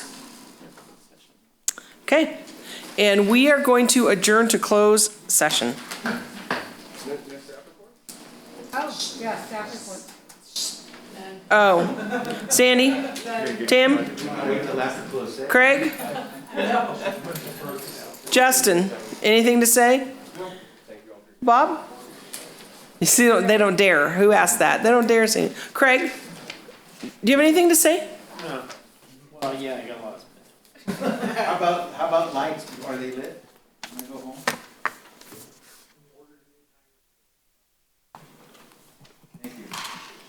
Okay. Now we're adjourning to closed session. Session will be here. Here or in that room? Okay.